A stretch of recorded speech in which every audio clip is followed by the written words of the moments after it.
Esoteric Order of Gamers, and welcome. It's a very exciting day today because not only am I going to be filming a battle report of Conquest, the last argument of kings, with fully painted armies on a table, but I'm going to do it solo, all by myself. Yes, it's just me. There will be no one else involved in this game whatsoever. So I hope you enjoy just watching me play this solo game. Who the hell are you? Who are these people? What are you doing in my house? We just like to walk around gamers' houses, eh? You keep me locked in your dungeon while I paint your figures. Don't tell them that. Yes, people, it's, oh my god, Andy and Ed! Hello! Hi. We're bringing some much needed professionalism to the following proceedings. Dignity, gravitas. Don't forget gravitas. It's very exciting. Yep, the three of us are going to be playing Conquest, the last argument of kings. These are my very good friends from the local area, and they're supplanting Will. Poor old Will can't make it. Hi Will, I know you're over in Australia thinking, gee, I wish I was playing a game over there. But no, we've just got these chumps instead. But I think, you know, they could do a pretty good job. It could be, I think the two of us put together could equal one Will. Yeah, maybe. Let's give it a go! So guys, tell us about Last Argument of Kings. Wow, Last Argument of Kings is put up by the Greek company Parabellum. As a rank and flanks, it's quite rules heavy, but it's immensely well balanced. There's a lot of chunk to it. The miniatures are beautiful, and as you can see, Peter has done an amazing job painting all of these lovingly, laboriously. And hopefully he'll be taking those 100 Kingdom soldiers off the table rather quickly. Well, I've got to say, I am really impressed with your video manner, Andy. That's just beautiful work. You've just slid right into the job. I practiced by myself. This is the manic crescendo of years of development. Sit at home in front of a mirror. Yeah, and this is Argument of Kings. When I started, I didn't even have a mirror. That's really impressive stuff. Well, you can see we're going to get a very professional battle report here, folks. These guys are not newbies, they're just naturals. And I'm sure, I'm hoping that, Ed, you're going to be jumping over this side occasionally and helping me out too. Sure. I mean, a little bit. You know, I'm a knight of the Esoteric Order of Gamers, so it's very important I have yes, he certainly is. And yes, you're these going to guys. make sure that I don't beat Peter as soundly as I did last time. We won't talk about that. Anything might happen. It usually does. It's about to start. We're going to start with the first turn. And of course, in this game, you don't set up your forces ahead of time. No, you don't. They come on by turns. You roll the dice and you bring them on depending on whether they are light, medium, or heavy. So let's get started. So Andy is just bringing in his light force-grown drones. He's not putting them on. Force-grown drones. He's not putting them on the table They sound. And I'd be doing this faster if they didn't keep poking each other from behind. You can't stop those force-grown drones from poking each other. It's from behind. From behind. It's one of those problems. It's not the ones in the front you have to worry about. Yeah. So these guys are set up on the side of the table. Yep. They haven't officially come onto the battle as yet. That will be happening in a subsequent sequence. Yeah. But they are here to remind me that the first of my light units has arrived. Excellent. And of course, I'll be bringing on these 3 units of mercenary crossbowmen.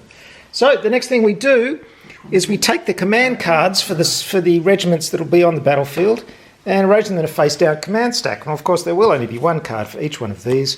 So we just have that face-down card. And then we roll off, because the next phase is the Supremacy phase, and we'll find out what order we're going to do things in. So, roll away. Another 6. And he gets a 6. I get a 4. You're first. Okay, so I've got to choose where I want my guys to come on. Now, can I point out also that your commander has a Supremacy ability, which you can use once per game. Yes. And this is the time you'd use it if you wanted to use it. And if the guy, you can see here, there's a beautifully painted miniature here. He is my Biomancer. He's actually using the Ferromancer model that came with the kit. So any draw events attached to the unit card for him, as you can see here, I will get a chance to do some special abilities. However, he is not my commander. I do not have a Supremacy for my Biomancer. Andy, tell me what a draw event is. A draw event, as you can see, most of the cards here, they're unit cards. So it uses what's called a unit stack, which is a similar mechanism that some of you may find familiar from Confrontation. Essentially, rather than deciding one at a time which unit will act, you program your series of actions at the start. So the first card I pull up will be my Biomancer. If he has a draw event, that's a special power unique to him, which can apply to the battlefield or maybe will apply to the regiment of which he is part of. Characters cannot be acting independently, they must always be part of a regiment. So my Biomancer this is will be... beautiful. He's really good, isn't he? For a guy who doesn't know fuck all about the rules, he's amazingly eloquent. You know what? This is his third game. He was lying before he's played 3. That's what it is. After game 2, the game gets so much. Obviously. I've been playing with the man in the mirror. Beautifully explained. Okay, well. Thank you. So I've got to decide where these guys are going to go. Yes, They're light units. crucial. Now, there are 3 objectives in the centre, along the centre line. We're playing the Maelstrom. The Maelstrom setting. Thank you, Ed. So the idea is to secure these. However, light units, such as the old force-grown drones, cannot score points. So what I'm maybe wanting to do with these guys is to keep Peter's men off them, or possibly, if I get inside here, this will act as garrison terrain, which will give my unit, my regiment inside, a defence bonus. Yes, +1. So, I think what I'll do is I'm just going to put my first rank along the table edge. I can now measure their distance from the front, which is 6 inches. They are taking their first action. All regiments can take 2 actions, such as move and reform. The only action you can do twice is move.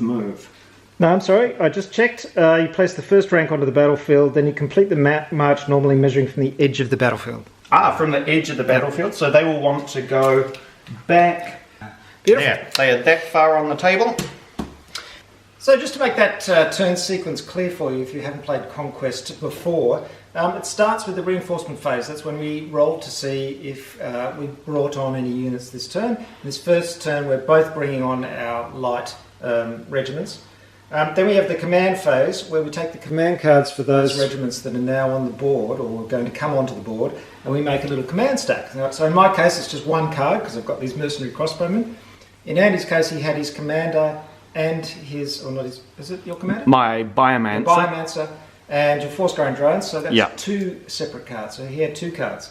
So then we go to the Supremacy phase where we roll off. Now, because I have less cards than Andy, I added a 1 to mine, and he still won the roll, so he gets to go first. So then we go to the action phase, and then that's when you draw a command card, and you can see which unit you're about to activate, and we activate alternately. So we draw cards alternately and activate those units. You know, it's funny because we've come up against a rules question right away on the first turn, and that is, if you draw the card for the character first, does the regiment come on? And we think no.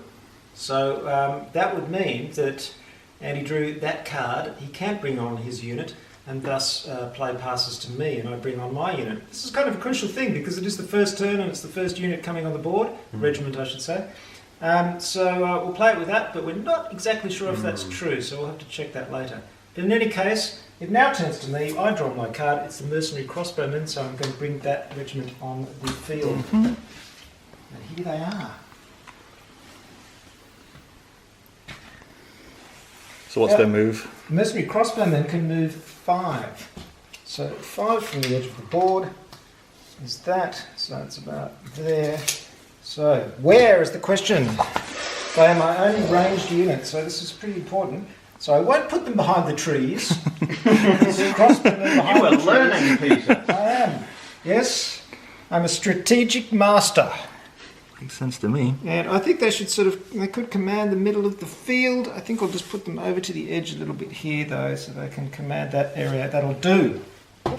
Don't they have another action? They do have another action, and they could keep moving in.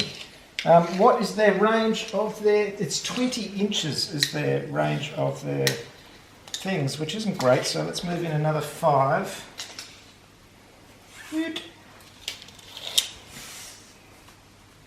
Now, there's something else I'd like to point out here, and that's give a plug for the fantastic company who make these beautiful tabletop So smooth. It's made of a mouse mat material. It's by Deep Cut Studio, and they make a whole range of these fantastic mats. They sent me this one and some other ones to check out, and I'm going to review them in future, but I'm just going to say they're perfect for this game because you're moving these stands across this lovely surface, and it's nice and smooth and they move easily. So check them out, Deep Cut Studio. So Andy has brought in his Force-grown drones. Force-grown drones! And there they are. And in fact, we're kind of facing off against each other here. It's gonna get brutal. Your mercenary crossbowmen versus my 3-day-old vat-grown soldiers. Yes. These guys have been lovingly grown in vats by the immortal spires, aliens from another planet. These guys have no self-awareness. They're just biological meat sacks designed to kill. They are the goodies. They want to get home. They will stop at nothing to get back to their home planet. Really? So when I attack them, it's like, attacking a whole bunch of toddlers, really, isn't it? You should feel very bad. Toddlers... You should feel awful. Yeah. Toddlers I'm not going to. Lost. These guys are lost. They just want to go home. Yeah, after they've killed a whole lot of innocent humans, but sure. Well, at least I'm going to utilise your corpses in my biovats. Lovely. So it's not a waste. So talking about biovats, what do we do next? Alright, we've completed round 1. As you can see, the Force-grown drones have moved up. They've just done a move action, as has Peter's mercenary crossbowmen. So now it is on to round 2. And now we get to roll to see if we get more reinforcements. More reinforcements. Excellent. So it is turn 2, and on turn 2, light regiments come in on a 3+. We've got all our light regiments, so medium regiments come in on a 5+. Right. So, Who's medium for you, Andy? medium, I have my marksman drones. These guys are 3 armed sharpshooters. They've got a high rate of fire, thanks to that extra arm. And I'm rolling to see if they can come on. I need a 5+. Imagine if Legolas had an extra arm. No. I A always 3! do. Oh no! They do not come on. I also have my brutes. My brutes are medium, so again I want a 5+ for them to come on. Nope. No deal. Oh, So no. I get no more reinforcements this turn. Very interesting. Okay, I'm going to roll. I've got the men-at-arms, who are my sort of standard dudes in armour. 5, they do come on, so I've got the men-at-arms, there they are. We've got the household knights. No, they don't. Now, do I roll separately for the noble lord who's with the household If knights? he's no, you just No, he's automatically within that regiment. Ah, okay. So he's attached. Steel Legioner Heavy. What about Imperial Officer? He's with the men-at-arms. So, my Imperial Officer, who is the warlord of my my company, will be coming on with the men-at-arms. So, I'm bringing in the Imperial Officer and the men-at-arms this turn. So, I add their cards to my command stack. And they're all here now. So, now I've got 3 cards. And Andy's got 2. So, he's going to get a +1 to the roll-off in the Supremacy phase. Let's roll.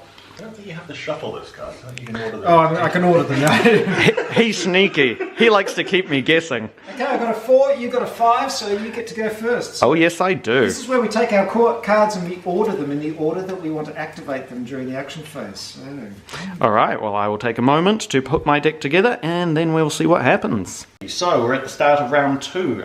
Reinforcements have arrived, are waiting in the wings for Peter.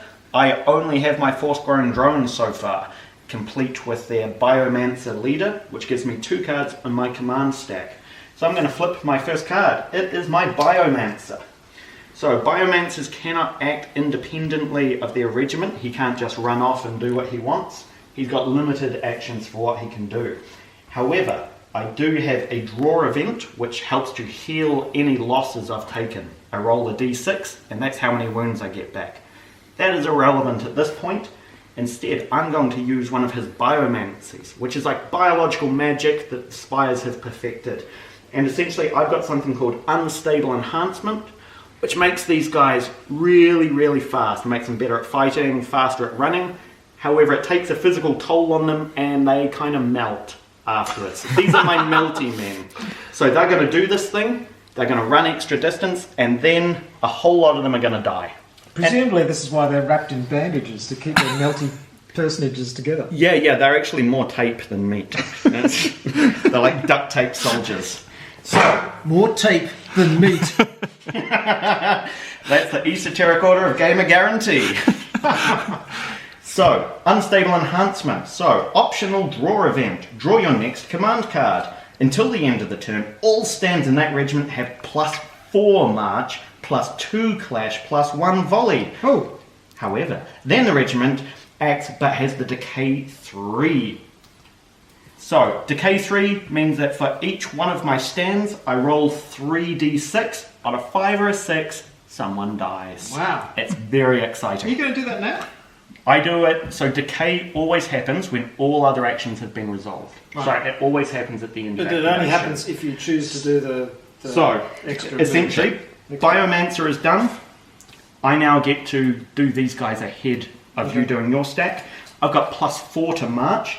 Their march is ordinarily 5. They're running screaming onto the battlefield. So they've got a 9-inch march. You're not going into the exciting... I'm not throwing it out there as an option. Fair enough. Ed, no one likes a backseat gamer. Whoa. Going for the main objective. Yeah, that's fair. I'm not going to listen to your common sense. What is this? Well, can they even hold objectives? They're light infantry. They're light infantry, so they can't score. However, what they can do is deny. So I can keep your guys from contesting. That's fair.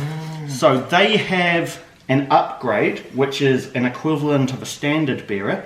So if I do one more march, I get +1.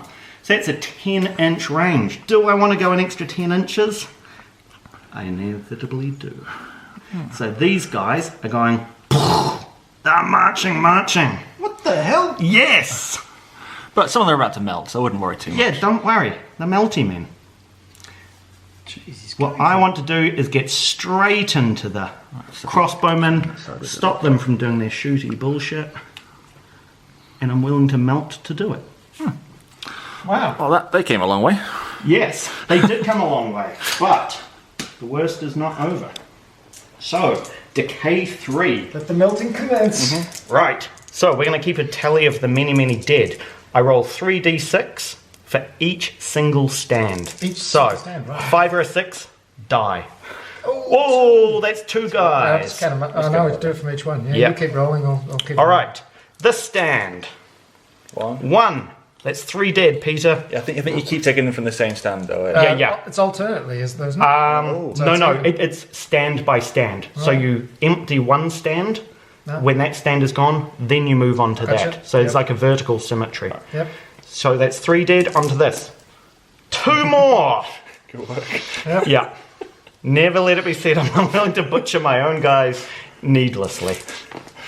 Another one. You can hear Ed chuckling in the background. 2 more. Just really blown away. Why would he do that? 1 more, please. And this is where you're just going to shoot me off the table in 1 round, I suspect. I didn't have to do a thing. Okay, well, after that spectacular first turn, I'm amazed. I just sat here and watched as they melted in front of me as they came running towards me. I will draw my first card. It is my men-at-arms. So here they are, and I've got to bring them on somewhere. So where am I going to bring them on? So we have 2 objectives to get here. 3. 3 objectives, I should say. The middle one is a 3-inch radius one. That is 1 victory point. 2 victory points for getting each one of these, which is 6 inches radius.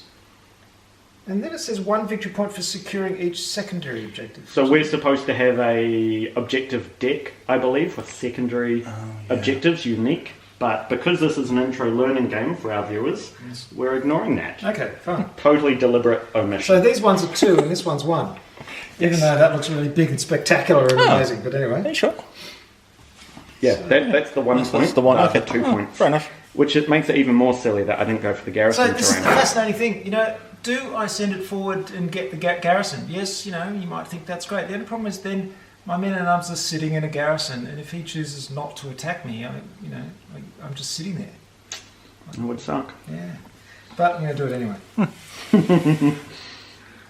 So these guys have a movement of 5. So the first move on is pretty much the width of their stands. That's 1. And then another 5. Brings me up there. And I can always change my mind and attack the force-grown drones. The force-grown drones! No one's going to get sick of that. Alright, now you have nothing left, do you? I have nothing left. Yay! So I now draw my Imperial Officer, and this is where the Imperial Officer, who does go along with the actions of his unit, of course, but he now gets his own stuff. And I should point out, let me see, he's got draw events, so he can turn the tide, choose a regiment within 12 inches of the character that has not acted that turn. I can't do, well, I've got these guys, that's them. That regiment takes its actions, after which the character may take their action. That doesn't really apply because I'm about to do their actions anyway, really, so we see what difference that makes. It's fancier. Until the end of the turn, all stands in the stands regiment have +1 defence. So he's got +1 defence if you attack him. That's it. And also heirloom, he's got standard of steel. So attacks directed at this regiment never count as being inspired.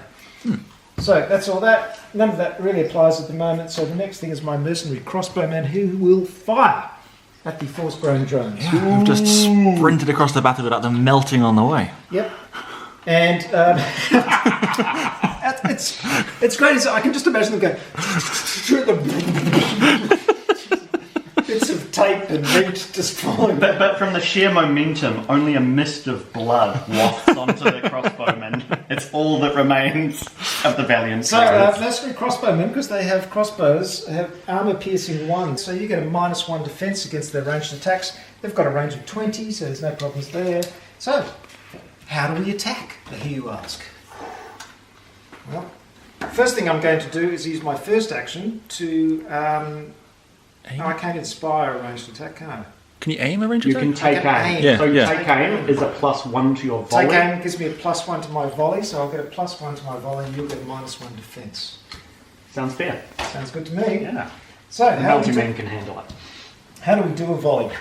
By the way, go and check out the reference sheets at the Esoteric Order of Gamers, orderofgamers.com. You'll find a fantastic reference sheet that I made for this game. So instead of looking in the whole rulebook, you can just look on a couple of sheets.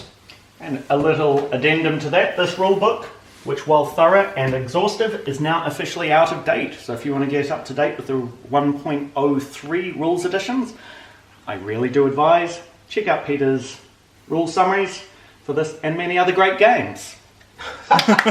Wow. I was born to shill. That's good. Okay, so we're going to do a volley. Here we go. So they're clear shots, which means I do each stand making a clear shot, 5 shots equal to barrage, which is 1 multiplied by the number of models on the stand. So So basically you've got 12 shots and your volley is +1. 4, 6, 8. This is going to be so bad. This is going to be horrible. It's going to be so bad. Can we get the dice roll and the horror Absolutely. and the anguish? Peter's just about to take his shot with his mercenary crossbowman, which means this is a good time for us to explain a little bit about the stats here. So as with most games, you've got numbers that say what the various relative ability of various stats are. What we're concerned with here is volley. So the mercenary crossbowmen have a volley of 2. It's an indicator of how good they are at shooting. Now, number 2 means they are looking for a target number of 2 or lower. This is a D6, that is a 6-sided dice-based game. So he's going to roll 12 dice looking to hit on 2s or less. But, however, because he has taken his first action as the take aim skill, that improves his volley by +1. So he's now looking for 3s and under on 12 dice against the valiant multi-men. Okay, we need 3 or below. Here we go. Oops. That was a 5. Good, never mind. So that's really bad. And that's really bad. Yes! Okay, that was a 1. Now, there's one thing about this game that I find slightly weird, and that is rolling under numbers, because there's just something about rolling the high numbers. You know, it's a psychological thing, isn't it? We've spent our entire lives believing that bigger is better. I know, and it's this is just ridiculous. not the case. It's not the case. So 5 hits. That's He's pretty good, taken though. 5 hits. Now we roll against my defense to see whether my armor saves or not. So I'm just going to take the 5 hits, well, the 5 shots that hit. I'm going to take these 5 dice. He has armor piercing, which means my defense is down by 1. So I'm looking for a target number of 1 on 5 dice. Now, Andy, before you roll that, just explain, it's not just defence, is it? that I'm rolling against? Shield as well. Yeah, okay, well, it is just rolling against defense. However, force-grown drones, you'll see they've got these lovely shields. What shields do is they give me a +1 defense to anything coming from my front. If he was shooting me from the flank, I would not get that +1 bonus. So normally, at his shots, I would have a defense of 2. Because they're crossbows and they punch hard, I'm back down to defense 1. But you roll against the defense and the evasion scores, or the evasion scores, don't you? I have not had cause to use evasion yet, so I'm not certain on that. Yeah. I think it's whatever's higher, perhaps. Yeah, it is. No, that's just what I'm pointing out. Yes. The score has to be below defense or evasion. You have 2 different stats. Yes. I'm not really sure why they have defense or evasion, but I'm sure it applies to some particular rules. I'm sure. I'm certain people wiser than myself have thought about this. If you are an expert on Conquest, The Last Argument of Kings, please do chime in with comments below. Help other users wanting to get into this great game. All right. Let's do it. Let's see if I can roll as well as I can bullshit. There was no ones. That's no so ones. that's 5 dead melty men. Oh dear. So all 3 of these guys are dead. You've Now I'm going to lost- pick one of these stands and remove 2 more. Things are not looking good. That's 2 ranks of melty men gone. They'll be back. It was mostly self-inflicted. Wow. Okay, these guys are going. This is pretty easy. However, something I would like to point out to our viewers, just so they think I'm not utterly insane, is that due to the nature of reinforcements arriving on the table, reinforcements can arrive anywhere behind your leading edge of soldiers. So Peter's reinforcements can arrive from his back table or the side up to this line. My reinforcements could now come out here on the table edge. Correct me if I'm wrong, you can't bring in reinforcements that are greater than the class of the one ahead of it, though, can you? You're right. Okay, we've just checked that and it's fine. Heavy regiments have to arrive behind heavy or medium, medium behind heavy, medium or light, light behind light, medium or heavy. So, come Very on, tricky. That's pretty clever. Maybe. Time will tell. Stay tuned. And now we're back into the reinforcement phase of turn 3. I'm still waiting on my marksman clones, my happy bow boys. I need a 3+ for them to come in today. Nice. They in. So I'm going to put them over here with my other cards, and I'm going to put them just on the edge of the table so I know that they're coming. The other medium I have waiting in the wings is none other than the brute drones.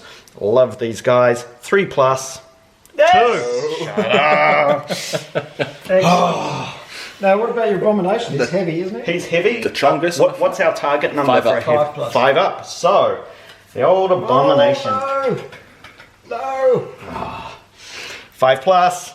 Yes. No! Oh! Excellent. Bugger. Go on then, Peter. I have my household knights with my noble lord. They are medium, so they need a 3+. These guys really hit hard. They're They're coming. Whoa! And then finally my Steel Legion, who are my heavy armoured knights, and they need a 5+. No, they don't. So it's just my knights. Still no heavy boys yet. Heavy boys. Now, if my noble lord is with him, he replaces the guy in the middle, does he? Yeah, he just slots. He doesn't replace. He just slots in as an extra base. Oh, excellent. Good. Here they are. Check them out. So we add those cards, my cards and your cards, to our stack, and we organise our stack in the order we want it for the coming turn, which is a crucial phase. Come on, 6. Oh Not a 6, mate. no! Oh! I wanted that initiative. Sorry. Oh, yes, it's the mercenary group. No! Who would have Not the thought? melty men. We've got no one else to shoot. For their first action, they will carefully take aim. Fuck. Oh, look, I can hardly get a shot because they're all melting in front of me. It's hard to see which is meat and which is tape. 12 dice, 3 or below. Yeah. Same story as last time. Oh my goodness. Shit. This is a gift. Oh, I dropped him off. That was a 6. Oh, there's a few 3s and 2s in That's there. looking pretty good. That's going. There we go. 1, 2, 3, 6 this time. 6. So once again, I will take Peter's 6 dice that struck and see whether they get saved. Again, my shields are being cancelled out by his armor piercing. So, 1s. Good one, mate. Oh dear, oh dear, oh dear, oh dear. 6 more drones.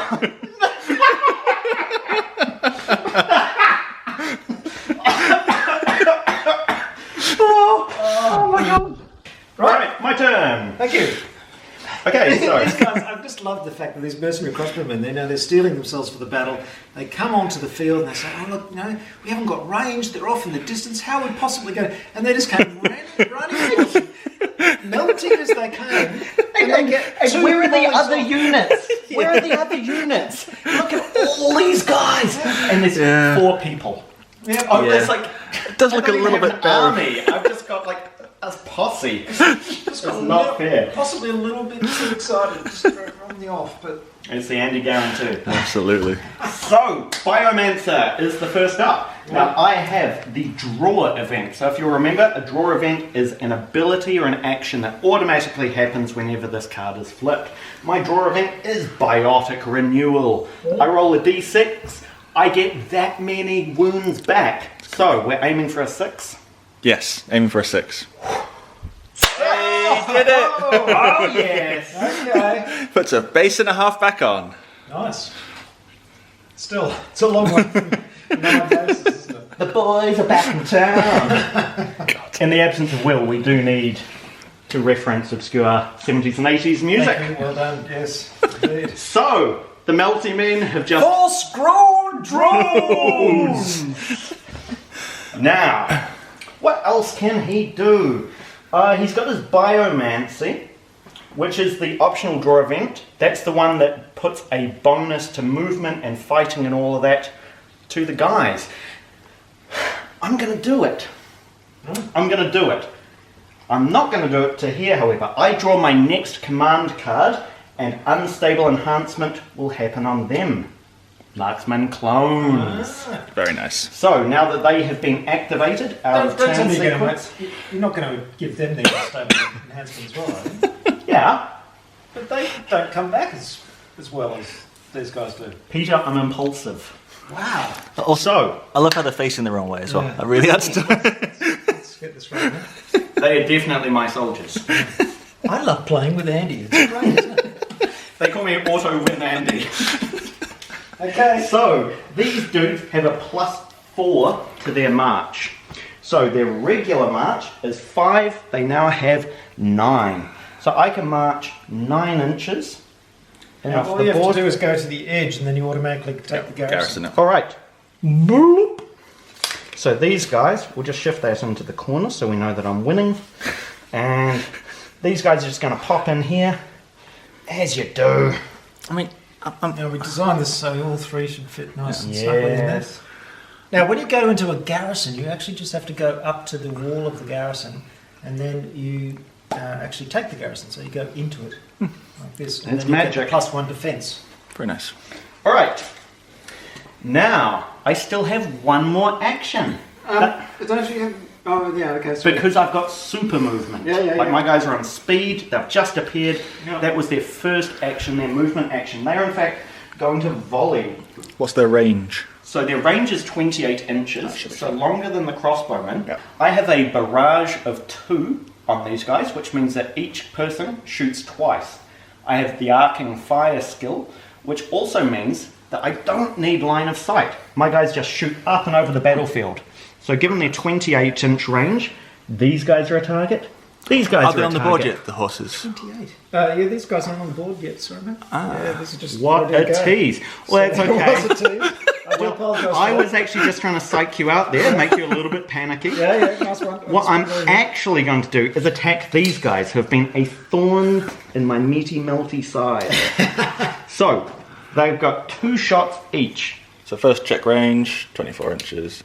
Okay, a couple of things. So when you're firing a volley, you measure from each stand, from centre of the attacking stand to centre of the target stand. If it is over the range, up to double the range, it counts as obscured. So you can have one regiment firing all at once, and some of the shots can be clear, which is up to range, and some of the shots can be obscured, which is up to double range, past normal range and up to double range. The other thing is there's a bit of a transition going on at the moment between the way characters were worked in the version 1.02 rules and the version 1.03 rules.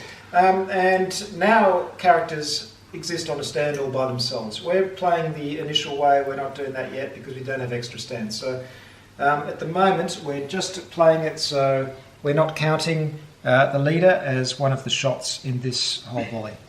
So I've got 11 guys, 11 marksmen shooting. They've got barrage 2, which means it's 2 shots per guys. So here's my mighty stash of dice for them. Because I've done the unstable enhancement from my Biomancer, I get +1 to my target number. So I have got 22 dice hitting on 3s. Nice. Which is pretty lethal. 22 dice? 22 dice. Because it's +1 per guy. It's 11 times 2, which I believe is 22. However, that's not all. In the Spire faction, you can give people mutations. There's maybe, I don't know, about 10 different things you can choose from. They come at a point cost each, and this lets you tailor your character to the particular unit they're in. I have given him a ability, a mutation, which is Biotic Hive, which I imagine as swarms of bees shooting out of his body. You can imagine what you like. That is Barrage 4. So he gets 4 dice, and let me see. His volley is 3, so he'll be hitting on 4s with 4 dice. Oh my goodness. Let's roll this big pile of dice candy. I'm looking for 3s. Oh, Christmas time. It's a little bit over half. Oh, maybe that's exactly half. No, a little under half, perhaps. Okay. So these are all hits. All right. These ones, I've got 4 dice hitting on 4s. Okay. Hitting 4 or below, yeah. So the 6 missed, yeah. There you are. Oh, that was the 3. Did I take the wrong one? You did the you did. Yeah. You did a 40k roll, it's fine. Communities such as ours are built on collaboration and spotting each other's Now, mistakes. you do know I have +1 defense against volleys in my front arc. Why? Because I have shields. No, the crossbows have shields. Crossbowman. Oh, yes. Oh, yes. Oh, look, you know, they've done their business. They've had 2 good volleys. They don't have anything special against attacks at all. So what's very annoying. Do they have any armour? Yeah, they've got, what are the 2 things again? Defence and evasion, isn't it? So the defence is 1 and evasion is 0, so defence is 1. So you've got to roll all those dice looking for 1s. For 1s? How often are you looking for 1s on dice? This is one of these very, very special moments where I roll all these dice and every one comes up a 1. The laws of probability. Come on. It can happen. 1-1. Yeah. Okay, so it's 2, 4, 6, 8, 10, 12. You've just wiped out my entire unit. Oh, wow. That is Deleted. That was unexpected. Now, by the way, you usually make morale tests after being hit, but not when it comes to volleys, only in hand-to-hand combat. Not that it matters, because they're all dead. It's pretty demoralising if you're one of them. But you will live on in the form of the VATs back in my Spire, where you will make more force-grown drones. That won't happen, because when I win the game, I will have control of the battlefield, so you won't be able to get my biomass to take back to your VATs, because I will have driven you from the field. Yeah. Right, now that he's completely destroyed my mercenary crossbowman regiment, I should say, we get to the fun bit, which is the fact that he pushed himself so hard that he's going to melt. Here we go. How melty are they? 5s and 6s, it's 3 dice per stand, because it's decay 3. So, that's 1 death. No death! I like how much Peter enjoys taking the bases off. I know, I was actually going to do it. 2 deaths! 2! That's not bad. Now, as you can see, I put little bits of blue tack on the bottom of each model as they go into the stand. I find this makes it a lot easier so the models don't fall out of the stand as you move them around. And as you can see, they're still relatively easy to remove. Cool. Oh, I should really point out that, you know, if you're watching this and you're thinking this entire army loses units every time it does something, that's not true. It's just the special ability that Andy is using to give it the extra attacks and the extra move and everything. That's the reason why we're removing these casualties. It doesn't happen every single time. And not every Spire general's as reckless as I am. But this suits my gleefulness that I can kill people even when I miss the enemy. Gleeful Andy, we call him. I've been called worse. Right, so to let you in on the desperate strategic and tactical struggles that go on behind the scenes when I'm not filming, I'm trying to work out what to do next. So I've sorted out on a deck. Excuse me, I should have done the cavalry next, really, now that I think about it, but actually I chose the men-at-arms next. So now I'm deciding whether I'm going to charge this garrison and take on these pretty nasty cavalry figures, or I'm going to try and wipe out the force-grown drones. Now there's all kinds of ways of doing this. If I go into these guys, I may not make the charge, which means I'll waste my turn, and then these guys might come into my flank. Of course, then later on I can bring on the cavalry and attack them. Or I could wheel around and attack and try and wipe out the cavalry, but then I'm open to an attack next turn from these guys. Of course, it is next turn because you've already had your go. Mm-hmm. So, I've only got one card remaining. what to do? Okay, so I've made a decision. I'm going to charge these guys. Now, the thing is, what you do first is measure the distance to your charge target. In this case, it is 8 exactly. My normal movement is 5. Now, I roll 1 dice to add that to my movement. And so I need an 8 in total. So I need a 3 or above to be able to successfully charge, basically. So let's roll. Here we go. It's crucial. It's a 2. So if a charge fails, I move directly towards the charge target, a distance equal to the result of the charge roll. Now, how can I do that? I just move straight ahead, do I? Yeah, because the rules also say that you don't get the free 90-degree Yes, wheel. usually I get a free 90-degree wheel to allow me to do that. Now, I can't do that. As it I is, you move just- straight ahead. I would just say you move directly forward. Only 2 inches, because you only move the roll in the dice, right? You only move them. No, I move each of the result of the charge roll. You're right, yeah. Wow, 2 inches. Good one, guys. Nice work. Fantastic. Only human. Oh, no. And I lose any other actions remaining that turn. That's Oh, no. That sucks. Yeah. Yeah. Who's next? Right. Okay, so I only have one last card remaining. This is for the force-grown drone. The Force-Grown Drones! Alright, it's also occurred to me that I've screwed up slightly because in this unit you can see High Clone Executor. He was supposed to have been put in my card stack, but I didn't. So if that's alright with you, Peter, I'm just going to add that to the bottom. Sure. What are the force-grown drones going to do? What can they do? What can they do? So I've got an option, I can move them. I could charge these guys. Now these guys, they've got really strong defense and they also have shields, as you can see. This means that if I attack them from the front, they get a +1 defense. Ideally, I want to flank them. So the question is, do I want to try to charge them and fail as Peter did? Yes, please. Do exactly the same mistake that I did. So I presume that we're now less than 8 inches because you have in fact moved a little bit. Yeah. 6 inches. 6. It's 6. What's your my movement is 6 actually, so Oh. that is an auto thing.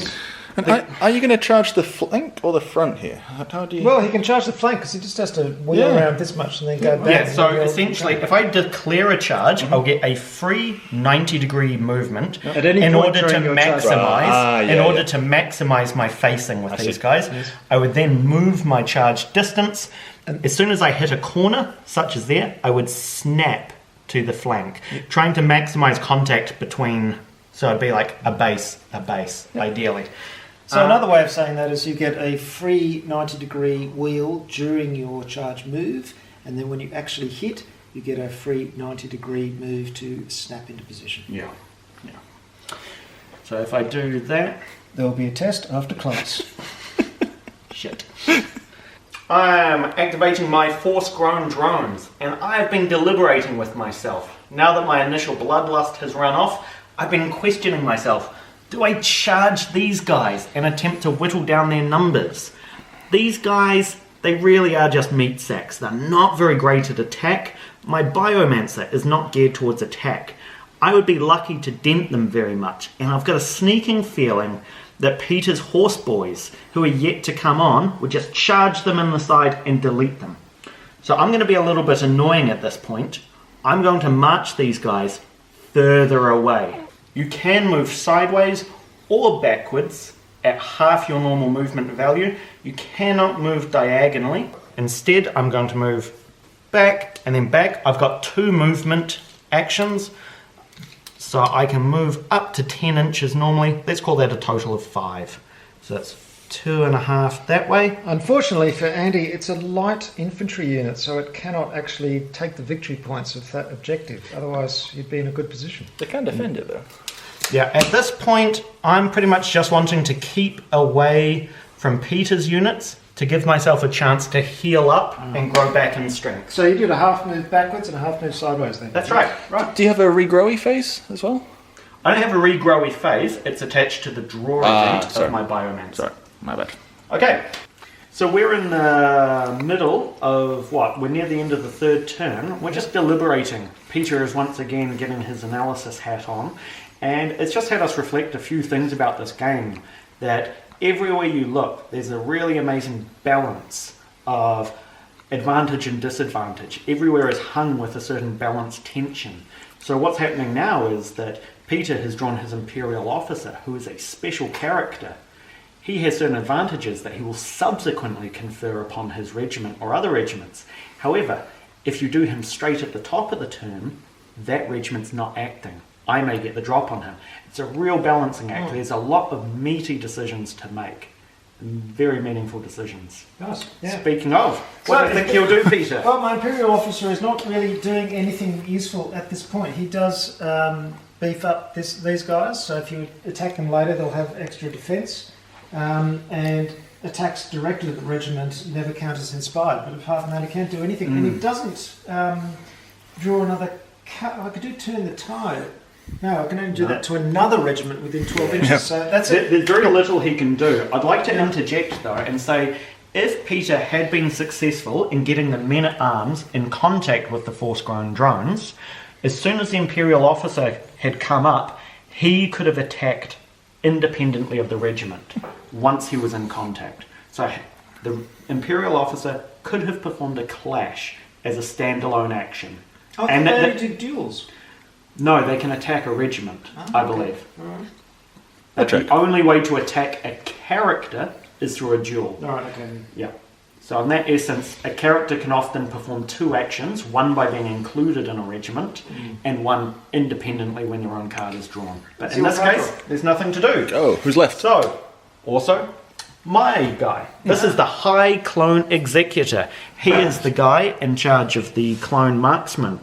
Now, again, it's the same situation that there's very little he can do, except I gave him the upgrade of having his bees that shoot out of his body, or whatever cool thing you want to imagine.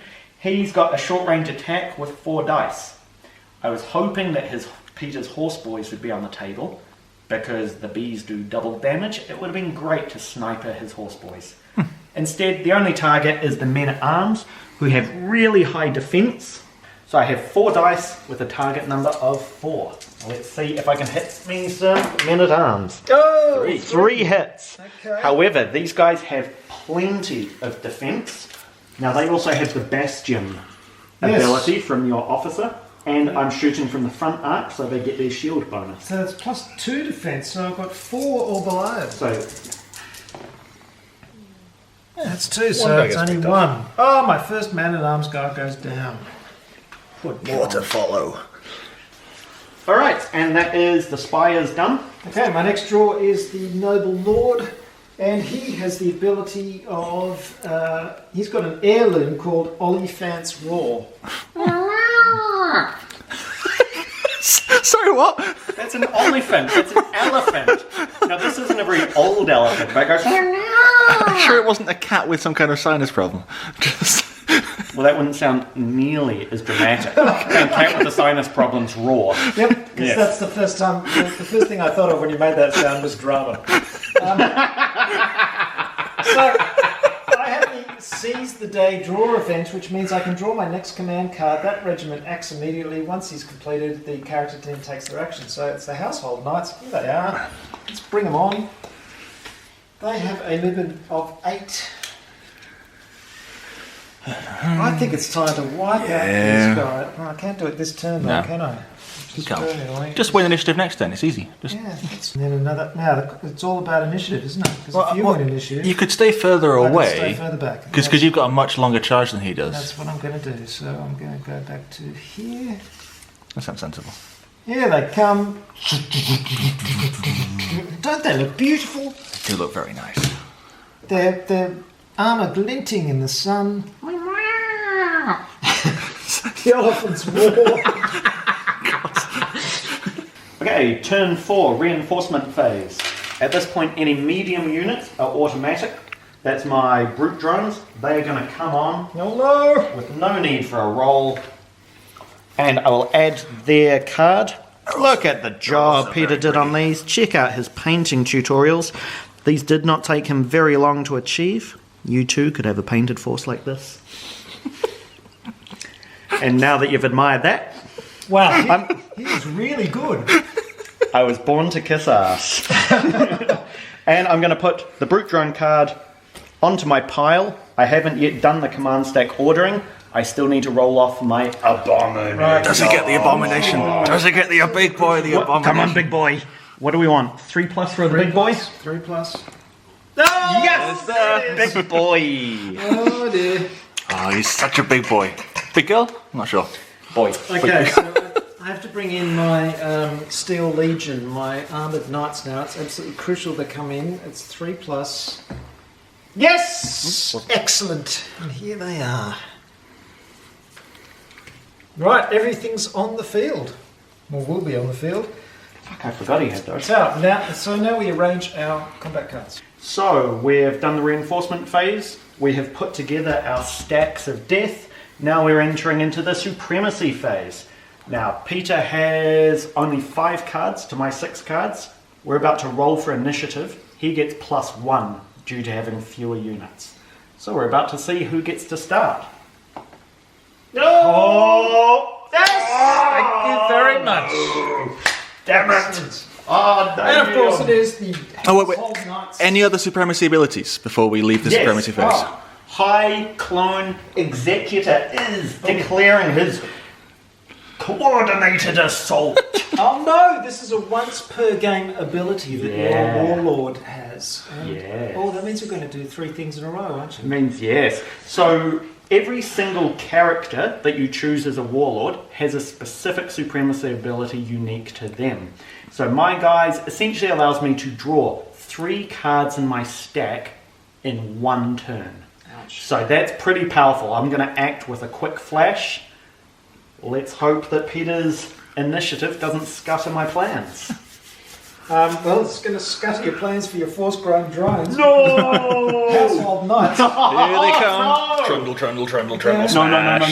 No. smash. Well, what do you need to roll? And I'd also like to apologise for the slight continuity error because I'm now wearing a different shirt. It's a little bit colder. It's a bit later in the day. So here we go.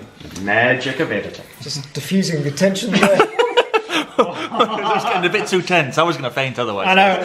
But that doesn't explain Andy's missing trousers. I'm not going to pan left, just in case. Right, so we have the household knights move 8. Shit. So we're going to charge, and I'm going to succeed because it's 8 and a bit, which I carefully planned beforehand. Here's my charge move. It is 5. Oh, rub it so in. here we go. Smash. And it's our first clash of the game. It is finally a clash.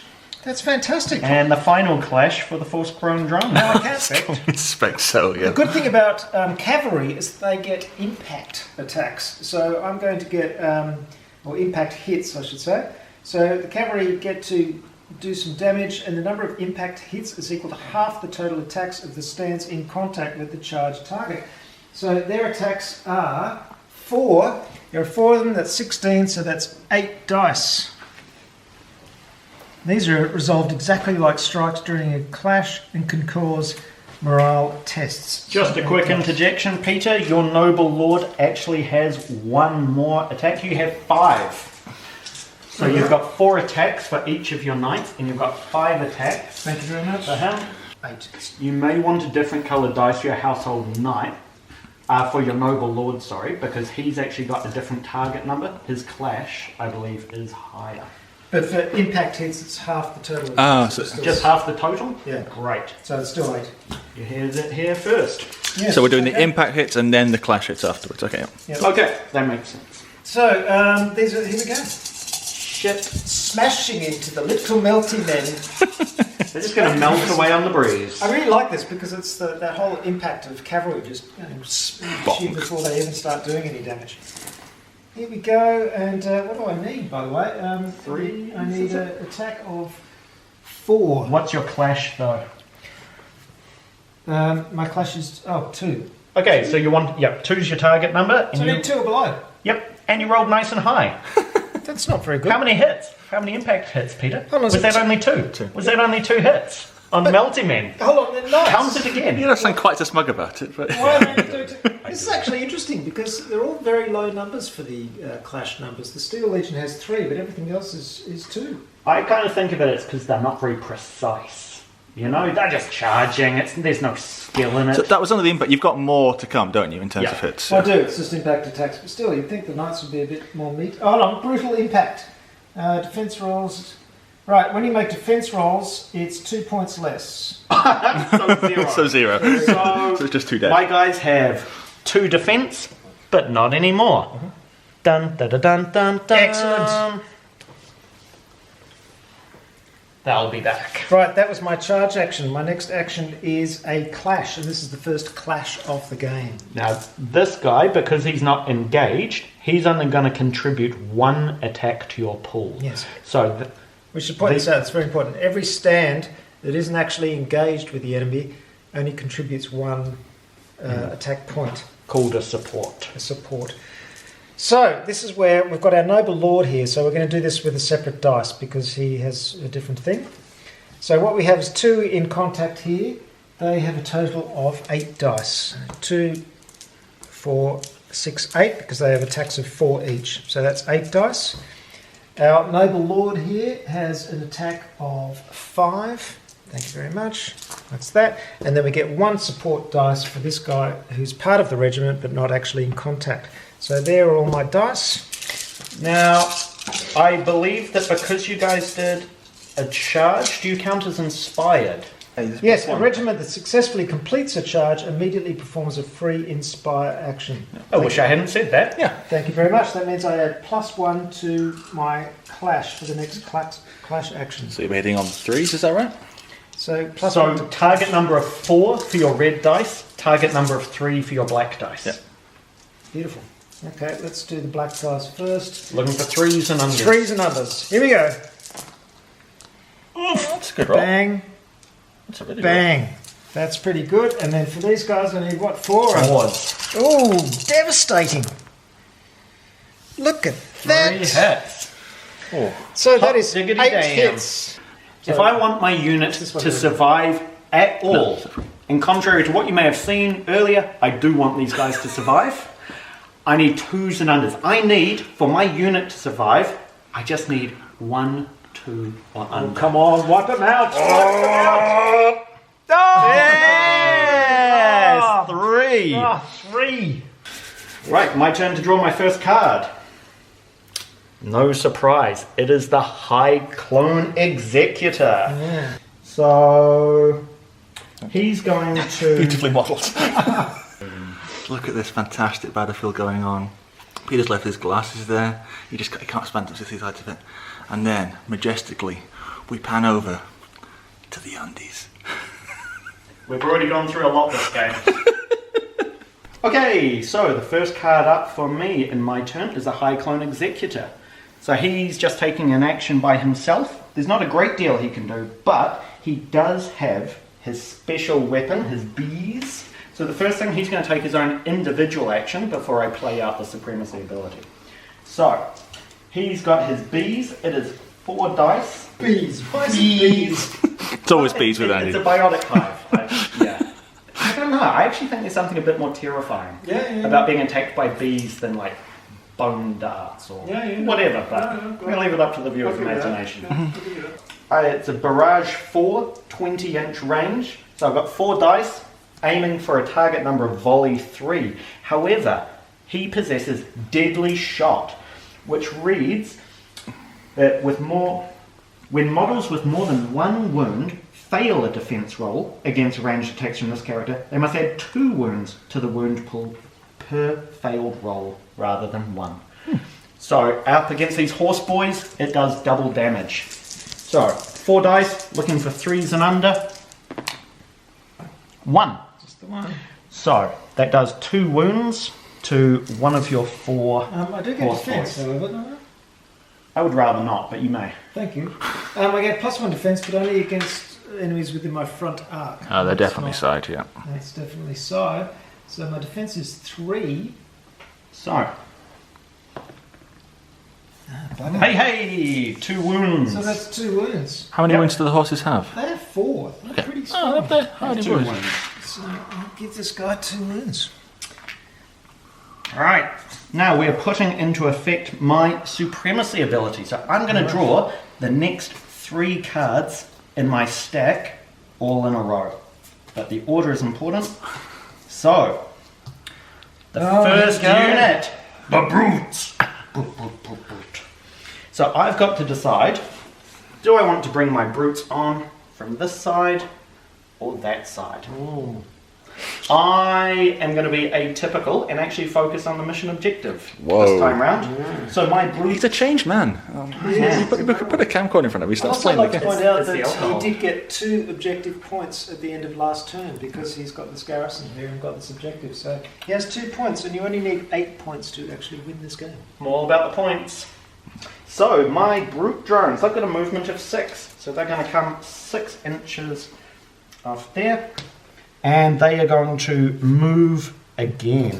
So if you can measure another 6 inches for me, please. Cooperative gaming. Actually, I'm going to remove them 2 inches. And I want to just angle them as I go. So I get a little, making up the extra 2 inches of swivel. Oh, very nice. There we go. So, that's the brute drones. They've They done... come running down from the hills. Oh, Boys. And apparently turn into orcs. And they're pretty fast too. There are no These guys are orcs in this big game. and fast, and they're running down from the hills. I bet there will be later on orcs in this game. Hey, you shake your trap. This is an extremely non-derivative game setting. If you like an evocative setting with highly original fantasy concepts, really deep lore, this is the game for you. It is not cartoony, it's brutal and gritty, and I'm going for points. So, I'm bringing on my Abomination. God, it is beautiful, that thing. Okay, I love those glittering, glossy. Yeah, you did that Eyes. you did varnish the eyes. gloss, yeah. Should we have a moment of Abomination appreciation? Look at this guy. Now, apparently this is actually a political exile or prisoner who has been caught and tried guilty of crimes against the Spire sovereign. He has been imprisoned within the living prison of this abominant disgustingness of genetic freakazoid. He's not happy, actually. Awesome. You know, the bug part's probably happy. So why didn't they make the face sort of screaming horribly? He's He looks just too very depressed calm. at this point. He looks very zen. He Kind of passed it. accepted. Yeah. This is why I put a big gloss on the eyes, because I wanted the big bug eyes to be the focus rather than the The weird face thing. fake face. They really pop. Alright, I am bringing the Abomination on here. Ooh. Oh. Run from the hills. And where do we want this happy little chappy? What's that thing's movement? How far does it go? Straight. 10 Wow. inches. 10. He's just crazy fast. But I don't want anyone to really be able to charge him. Yeah. I want him to get the first hits off. He doesn't have enough range to attack these guys. But he does have enough range just to get on the objective. Yeah. And we are all about the objectives here at Esoteric Order of Gamers. 10 inches. Okay, he's just gonna balance precariously on top. Put precariously off the objective. Yep. Okay, so that is 2 out of 3 of my bonus draw cards. Next up, Biomancer. With his teeny tiny little retinue of people surviving, the first thing that he is going to do is roll a d6. He will heal one person per result. Big roll. 6! It's a 4. 4. Jeez. He's done it twice and healed 10 guys. It's not a bad going. Those damn force-grown drones. The Force-grown drones! Oh yeah. Damn it. The back! Oh yes. Fuck off, knight. It's very hard to wipe them out.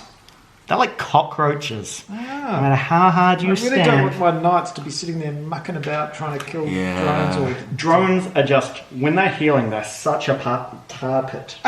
We forgot morale. We did. They might be dead. They might be completely dead. Resolve. Resolve is a thing.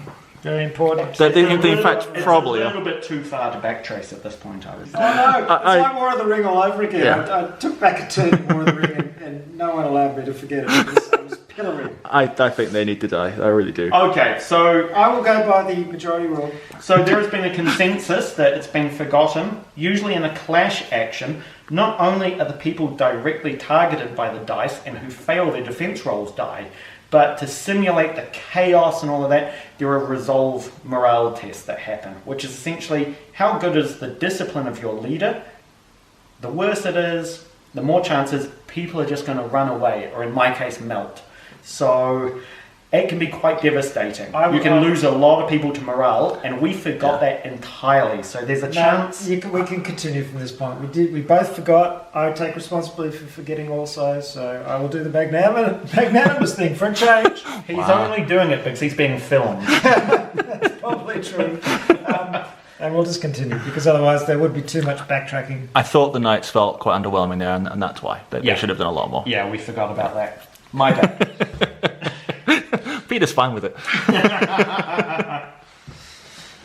Okay. So, I told you we'd make mistakes. Yep. So this guy has just healed a whole bunch of people. For his action, because that's an automatic draw event, for his actual action, he's going to use his Biomancer. Unstable enhancement. This is the same thing where I get to supercharge. So it says, draw your next command card. Stop! Oh wait, more command cards in the stack. They have +4 march, +2 clash, +1 volley, and then they melt. So, who's coming up next in my stack? Force-grown drones! So, What a surprise. Hopefully they'll all melt. +2 clash. Well, they'll explode, then melt. Oh god, they're going to explode, aren't they? If you have a look at the stack card that Peter has thoughtfully printed out for us, he's got here the statistics and these are the special rules. This makes it so much easier to tell what's happening. So the clash is their target number. I want 1s and below if such a thing is possible. Attack is how many dice I'm throwing with which to try and get my target number. So here we see I've got my Biomancer, and then I have 6 Force-grown drones remaining out of the once mighty horde. So I get 6 dice. Because of my special ability that's giving them +2 clash, their target numbers are 3. Still not sure why you got 6 dice. Because there's 7 models there. To me, 7. One of them is a Biomancer. Okay. I need to get his dice now. Right, okay. So, Biomancer has 2 attacks, and his target number is going to be 4. Now I follow. Thank you. No worries. Okay, so we're looking for 2s. That's 2 hits. Now we're looking for 3s on the Biomancer. That's 1. So, now we've got to roll against Peter's defense to see if I actually did anything at all. He has the shield special rule. Because I'm attacking from the front, he gets +1. So that is 4. Defense of 4 on 3 dice. Not looking good for the poor drones. Oh, no! Is that a horse dead? That's a horse dead. Oh! Nay! Oh! Now I imagine this is the guy on his horse, smashing in, and these melty men wrapped in bandages just sort of They're just climbing up to you, climbing up like fingers are zombies. breaking off. They are the zombie horde. They are like zombies, and he's completely overwhelmed, and the horse goes, it's a wave of horrible fleshy things. That's okay, because if this was a TV show or a cartoon, we didn't know that guy's name anyway. He was the red shirt. His name was John. He had a wife and children. Okay. They will join him in the meat vac. Can you melt now, please? Yes. Well, no, explode then melt, surely. Oh, explode! Catabolic node. Ed, I love you. For those of you who don't know, Ed is a genuine and beautiful soul. When his rules help me out. Thanks, Andy. I love you too, mate. Catabolic node. My catabolic node went off. I rolled a 5 and a 2. So he now has to make 5 defense rolls, looking for numbers 4 and below. I am rolling 2, looking for 2s and belows.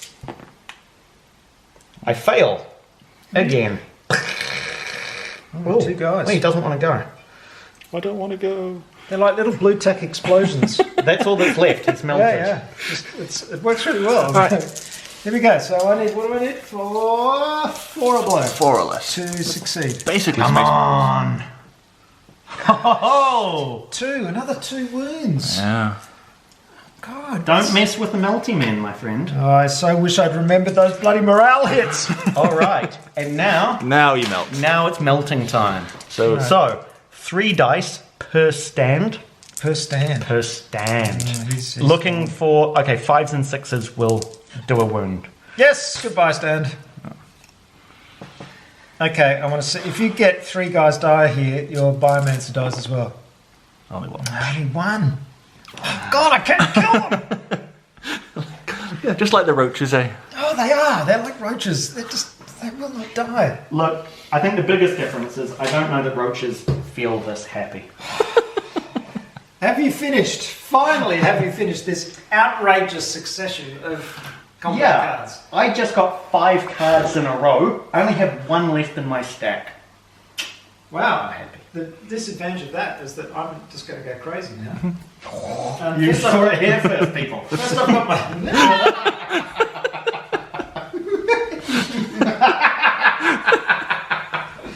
Okay, I've got my noble lord, who hopefully is going to wipe these guys out. This is really what I want to do. Oh yeah, I forgot I'd you love could to go. wipe out this unit.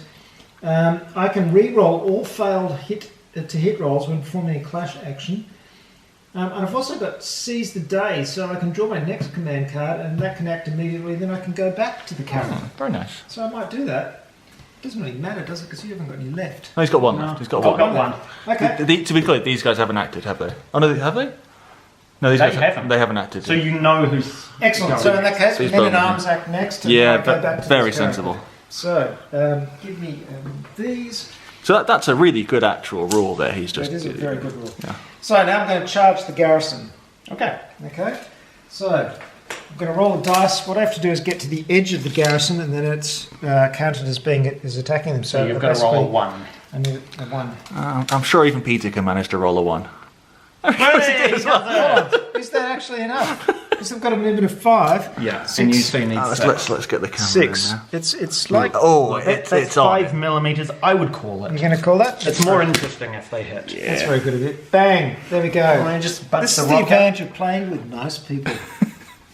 Do you want me to budge this so you can... No, it's all right. That's good there. We'll just leave It's it. fine. Just to say, you know, We know what's going on. Yeah, this is the good thing. I like these garrison rules because it doesn't muck around with having to be in contact with each individual model and everything. It's just stylized. I hit the thing and then you're attacking and you get the extra defense because of the garrison and that's it.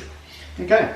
So, we are charging. So we've done a charge. Because you succeeded at your charge, you're inspired I'm now. inspired. I don't get impact hits because I'm not cavalry, I'm infantry.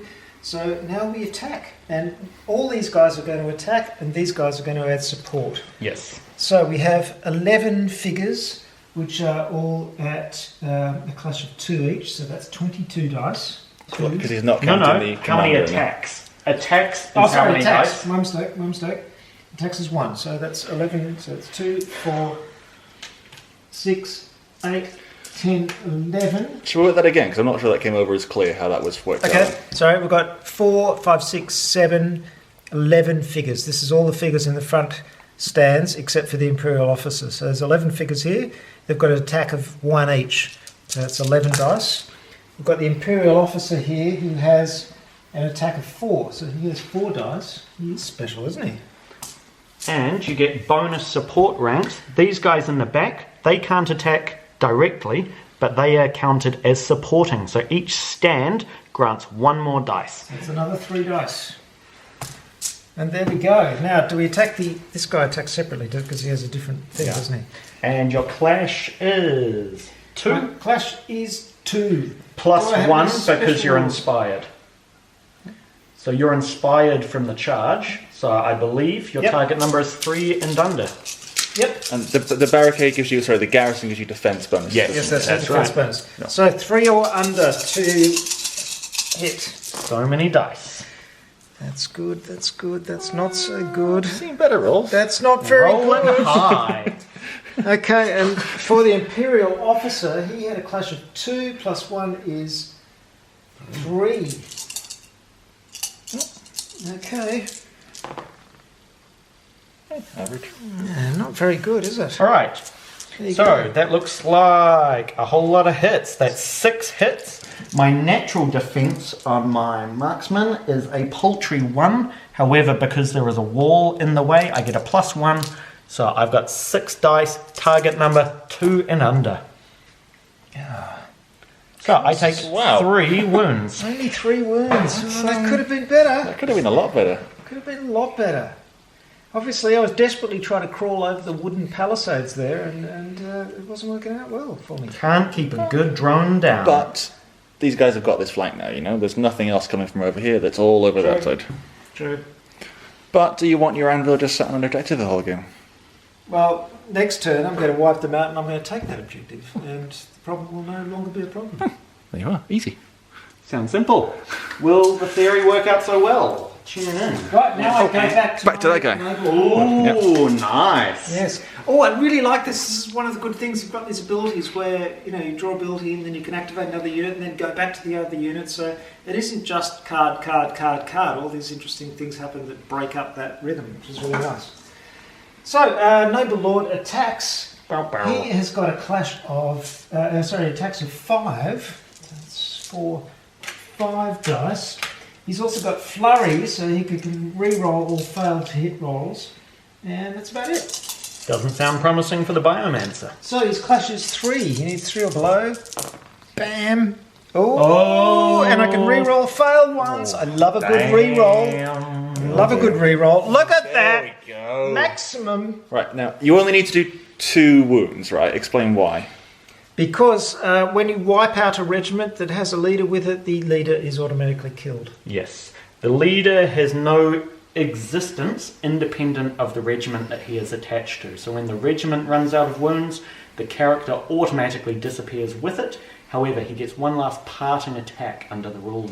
We should also, Die fighting. We should also point out there is an action that allows the leader to move from regiment to regiment if he wants to.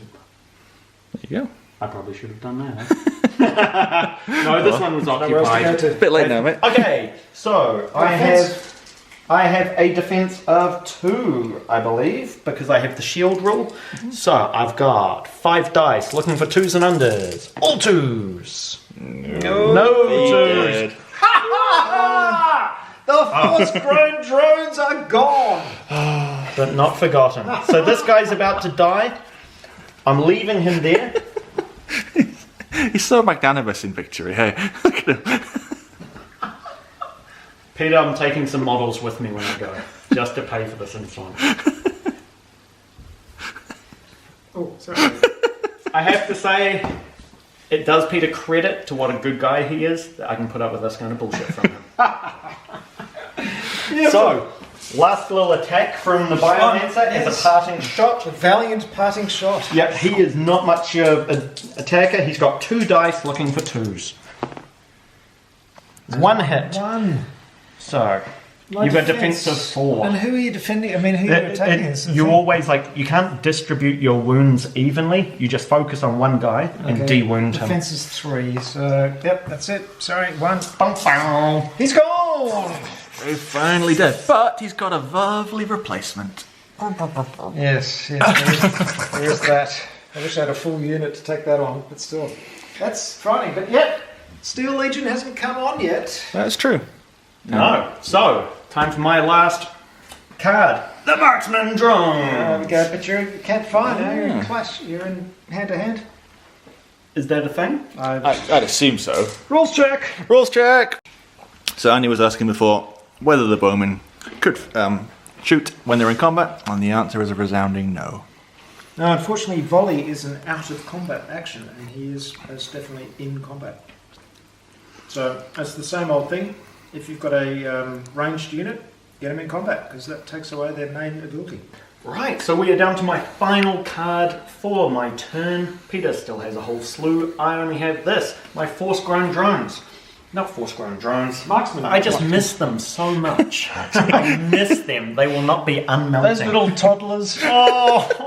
They barely knew life. However, these are my Marksman Drone. These guys are in the garrison unit. These guys here are attacking said garrison unit.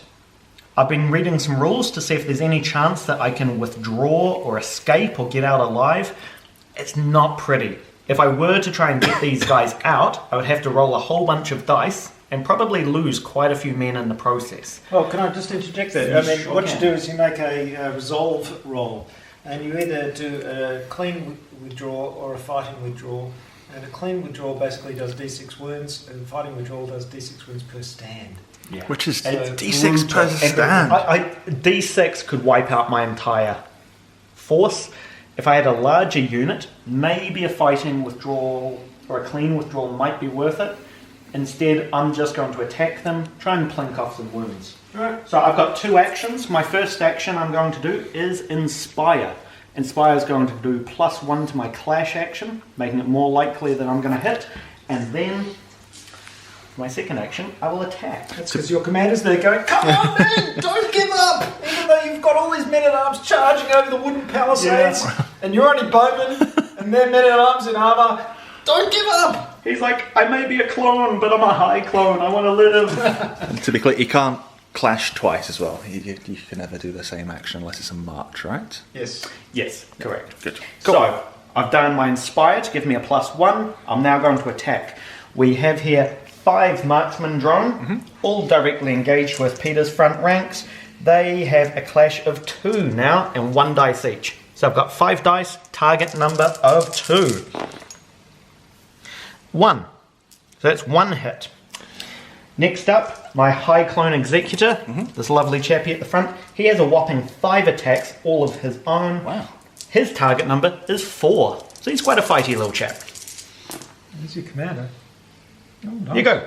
4 hits, and you're going to have some considerable defense, I believe. I am indeed, because I have a shield, which gives me a +1. I also have a seasoned veteran command model, which gives me +1 defense to all my guys. Wow. So I've got +2 defense, so I have a 4 defense. Have you also drawn your Imperial Officer yet? Because he has the Bastion draw event, which is another +1. That's great, but I haven't drawn it yet. No. Great.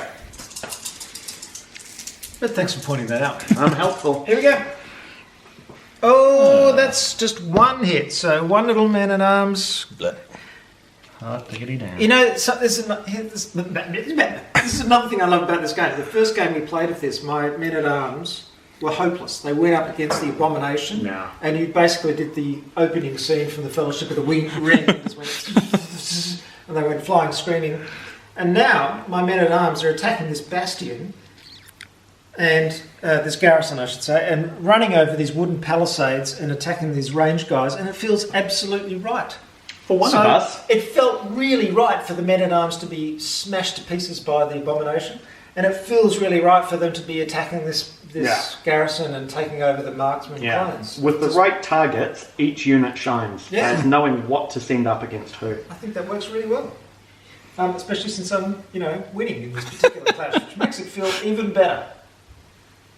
Oh, sorry, Andy, what was that? I didn't say a thing. I'm happy.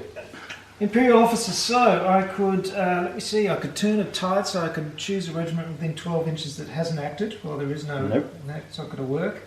And nothing else of use, really. So you can just attack my unit. So I can just attack. So he's got an attack of 4 dice. Kill some bow boys. We didn't do the resolve again. Oh! Right, do it. It was close. Come on, do it. Gotta So show how you do resolve. how many guys of mine did you... You lost. I lost one guy. You only I lost 3? No. 6. Yeah, they haven't been hit before. 1, 2, 3, 4, 5, 6. I don't think that was a full stand. I think there was only like something like 2 on there. We and can't 2 go back there. that forward that much because it affects what you attack me. Let's just do the last one, which Oh. is this one. You're being magnanimous Well, now I've that done you're lots of- feeling positive. I've done lots of There's so many of them. And we've got to show how you do morale. So, okay, so we should have done this before. We keep forgetting. Let's apologise for that. But we have to do morale, which means we test morale against your resolve after wounds are suffered as a result of an action. So my resolve characteristics for the men-at-arms is 2.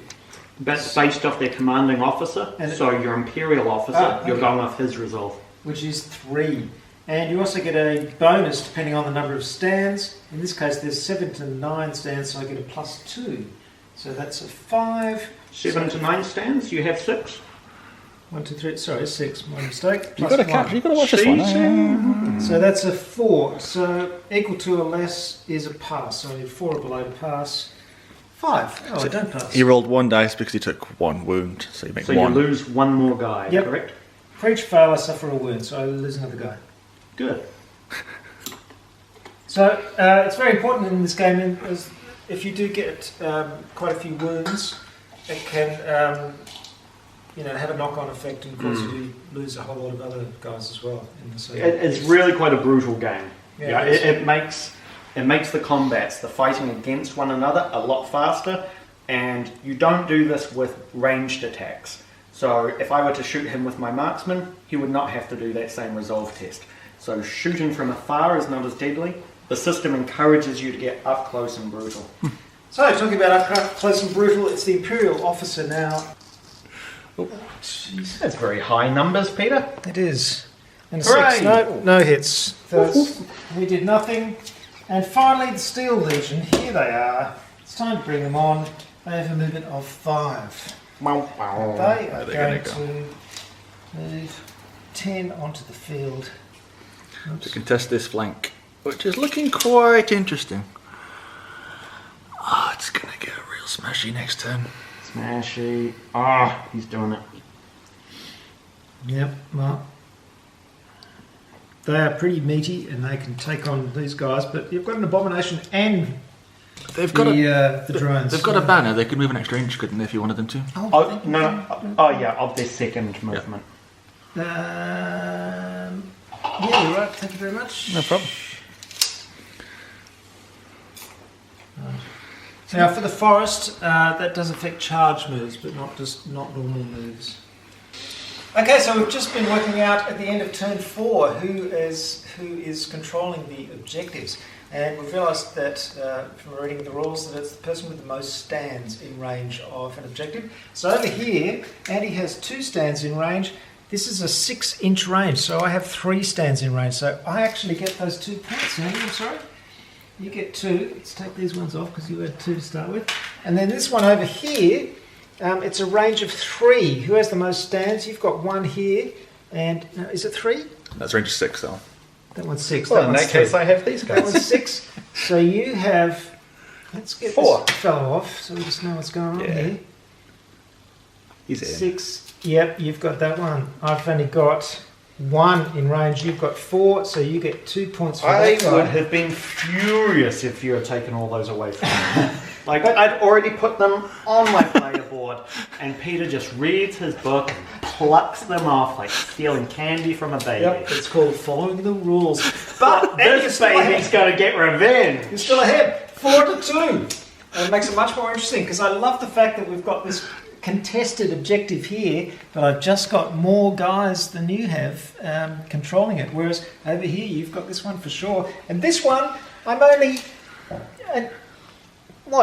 an inch away from getting that one, which is very annoying. But that would only be 1 point anyway, so it's still pretty close. It's 4 points to 2. We're going to start turn 5.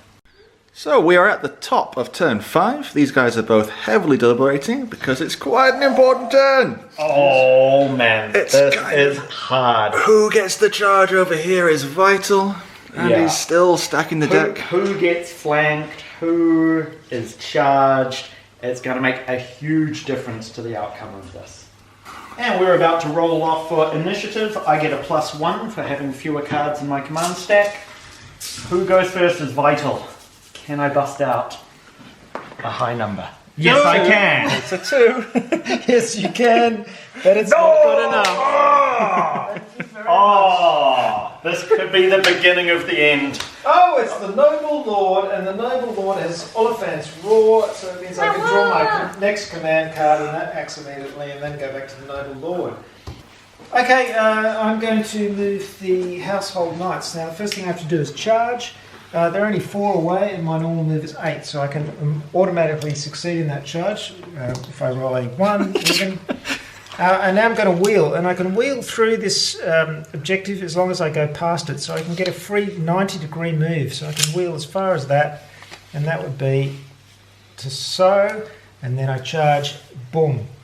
And then once I hit, I could do another 90-degree to snap to the thing I'm attacking. So Yeah, try and line them up a bit more. by the way, when you're in contact, it can be point to point, so you can be in contact diagonally as well. So all of these 3 will be considered in contact with the Abomination. And just to make this a little bit more sexy, let's get this objective out from under here. Line these up nicely We know where it and is. stick the objective into there. Cool. Oh.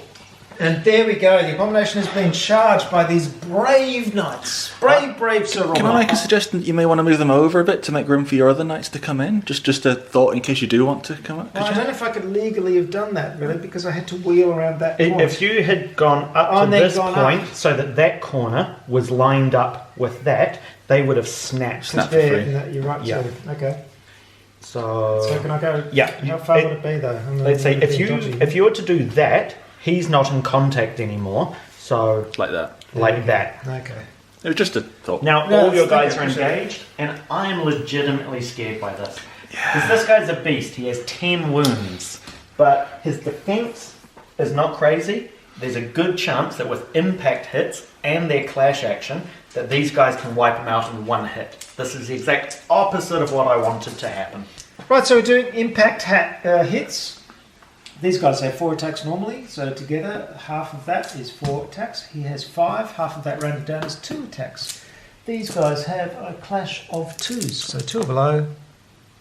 Ooh, 2 hits, and this guy has 3 or below. So 3 that's hits. 3 impact hits. Okay, defense on the Abomination is 3. Right. So I've got 3 dice looking for 3s and under. Oh, 1 wound. 1 wound. Not bad. 10% dead. Oh, long way to go. Aren't we all? However, that was the impact hits. Now I have my clash attack, and I get inspire, so I get +1 to clash for this.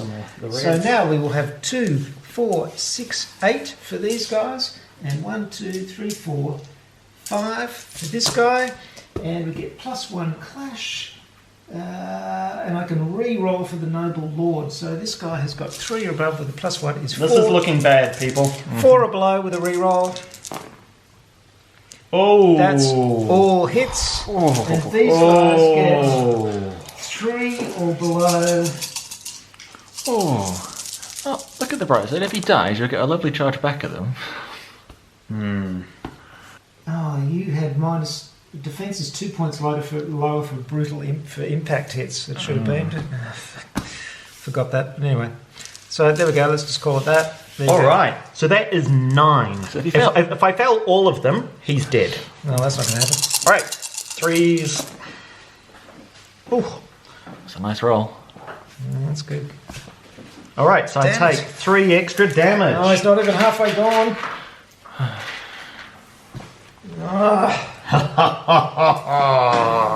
That was Peter's. I've got to say, this is a classic, though, isn't it? The cavalry going up against the Abomination is fantastic. All right. First up. Wait, excuse me, resolve. before you do anything. Hey, no resolve. No resolve. Okay, just Why is there no resolve? Because he's just one dude, right? He's just a monster. It's not lots of little infantry. After wounds are suffered as a result of an action, it's wounds, nothing else. It's not the number of people killed, it's just wounds. I'm unhappy about this. What's your resolve characteristic? You don't get any pluses. I get 4. Your resolve is 4? Yeah. Okay, so I got 4. No, three. Is the number of wounds? No, you did 4 wounds from Titan. So I've got 3 dice from the 3 wounds.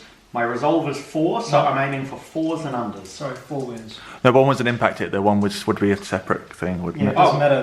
Really? Yeah, it all adds up. So 4 wounds. 4 wounds. Okay, so I've got 4 dice here from the 4 wounds I just received. I'm now taking my resolve test with a target number of 4. Survive! Damn it! That's what you get, Peter. Right. That's what you get. Now, before we do anything else, I go back to my noble lord now. Oh! He gets in with the lance. Attacking. Or does he? He gets to attack, so he has 5 attacks. 1, 2, 3, 4, 5. Go, noble lord. He can re-roll all failed to hit rolls and taking a clash action. Here we go. No other modifiers. So his clash is 3. 3 or below.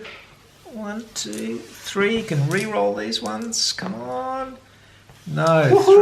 3 dice. Okay, so my dude is safe. He's not going to get deleted. Defense of 3.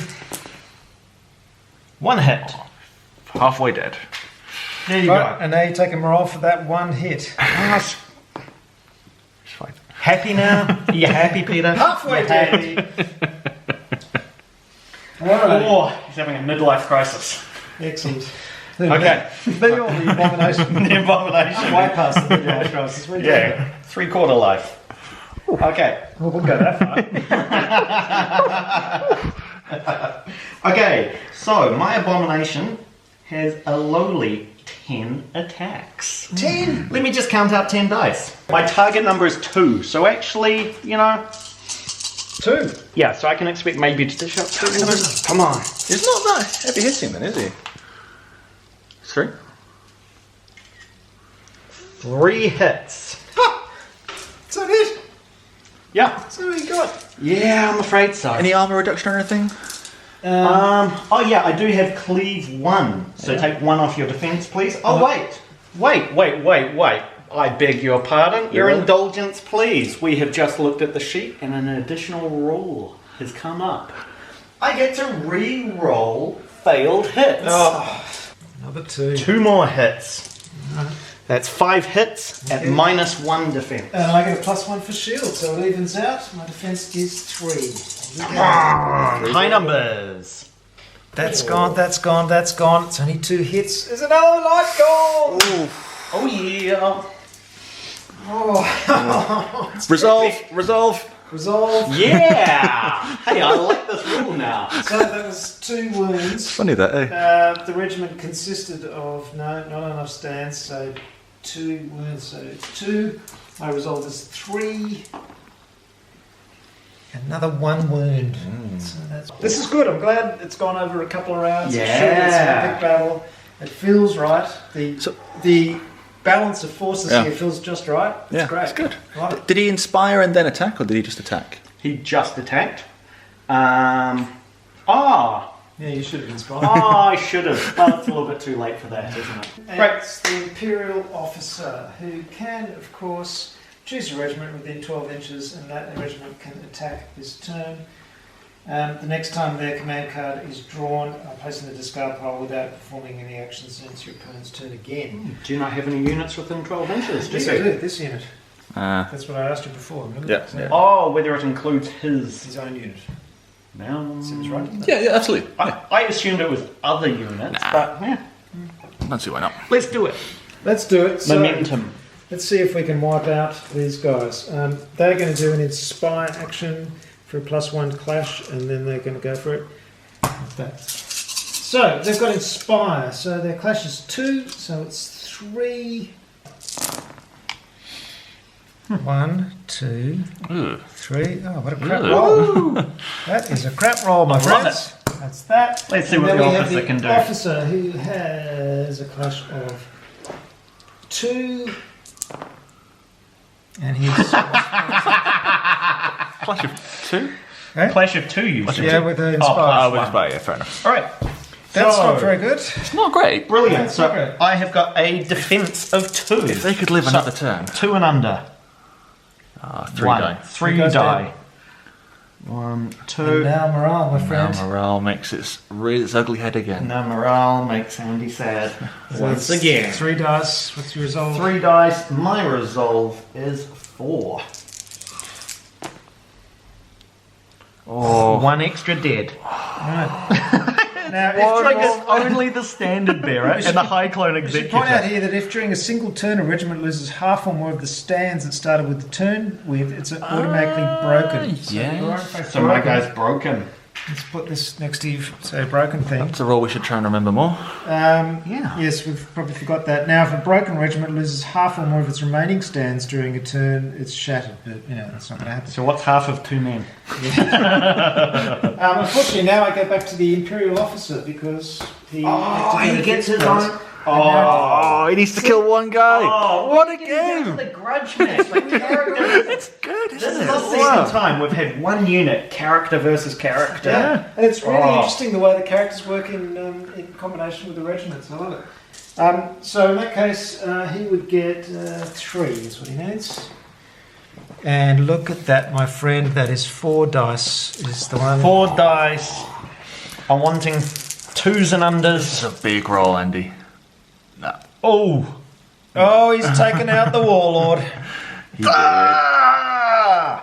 Now, there is the rule that a character, when they die, get one last parting shot. You do? Just for the drama of it. So, as my last final moment of glory, I'm attacking with 5 dice, looking for 3s. We should have gone for the big duel, shouldn't we?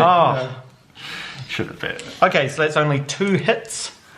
Okay. 2 hits against your very defense. high defense. Defense 4, it isn't it? 2 with a shield and seasoned veteran, so it is 4. Yeah, they've got a good defense. These guys. Yeah. Another one goes. One goes. There goes the stand. Whoa.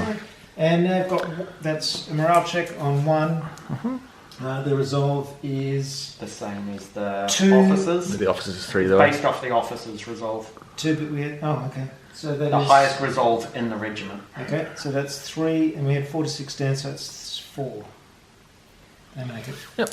Cool. Oh, he's gone! He didn't. It's gone. Oh, I believe when you've attacked in one against the garrison, you can move straight into the garrison should you wish. really? I read that somewhere. And if it's I thought you were on my side, Ed. I don't think it's that relevant. You're not going to get over this. the regiment of garrison is destroyed, enemy regiment in contact with the garrison capable of occupying the regiment may immediately do so. This is not cost of action. In they go, boys. Oh, this is going grim. Look. But isn't that great? Charging over the wooden palisade. Boys. Oh, but it shouldn't have taken them 2 turns to do it, I think. But still, it was so. Right to me. Defending a defended position. True, actually. Yeah, fair point. Fair Yeah, against Bowman. I mean, if you had a man-at-arms type unit in there, it would have gone on for 2. Yeah. But it also didn't help that when list building, these guys were tailored to be buff as anything. The Imperial officer giving them the Bastion ability, Drill Master giving them the +1 defense. Is just, they are a rock. Defensively they're fantastic, which is great because when as I said, I played that first thing and I thought, man, that was a crap. But And actually they're not. only my monsters in this list have the damage output. Talking about monsters. Yeah, who's next? Who's next? Who could it be? Who could be next? Alright, now the question is, do you miss your turn or do you just chuck it? I'm going to need a minute to compose myself. If it's destroyed, discard it and draw the next one. There you go. Oh, that's something. There we go. Here they are, the brute drones. What do they do? What do they do, actually? Look at that. Imagine being battered by these things, right? Are they bone They're and kind of sharp? fast too, aren't they? They're not slow. Yeah, well, they're 6, so about standard for infantry, maybe. I mean, can they even charge there? How does that work? Okay, No, so they can't charge through. No, you can charge through a friendly unit so long as you don't come to rest in it. No. That is bang on 8 inches.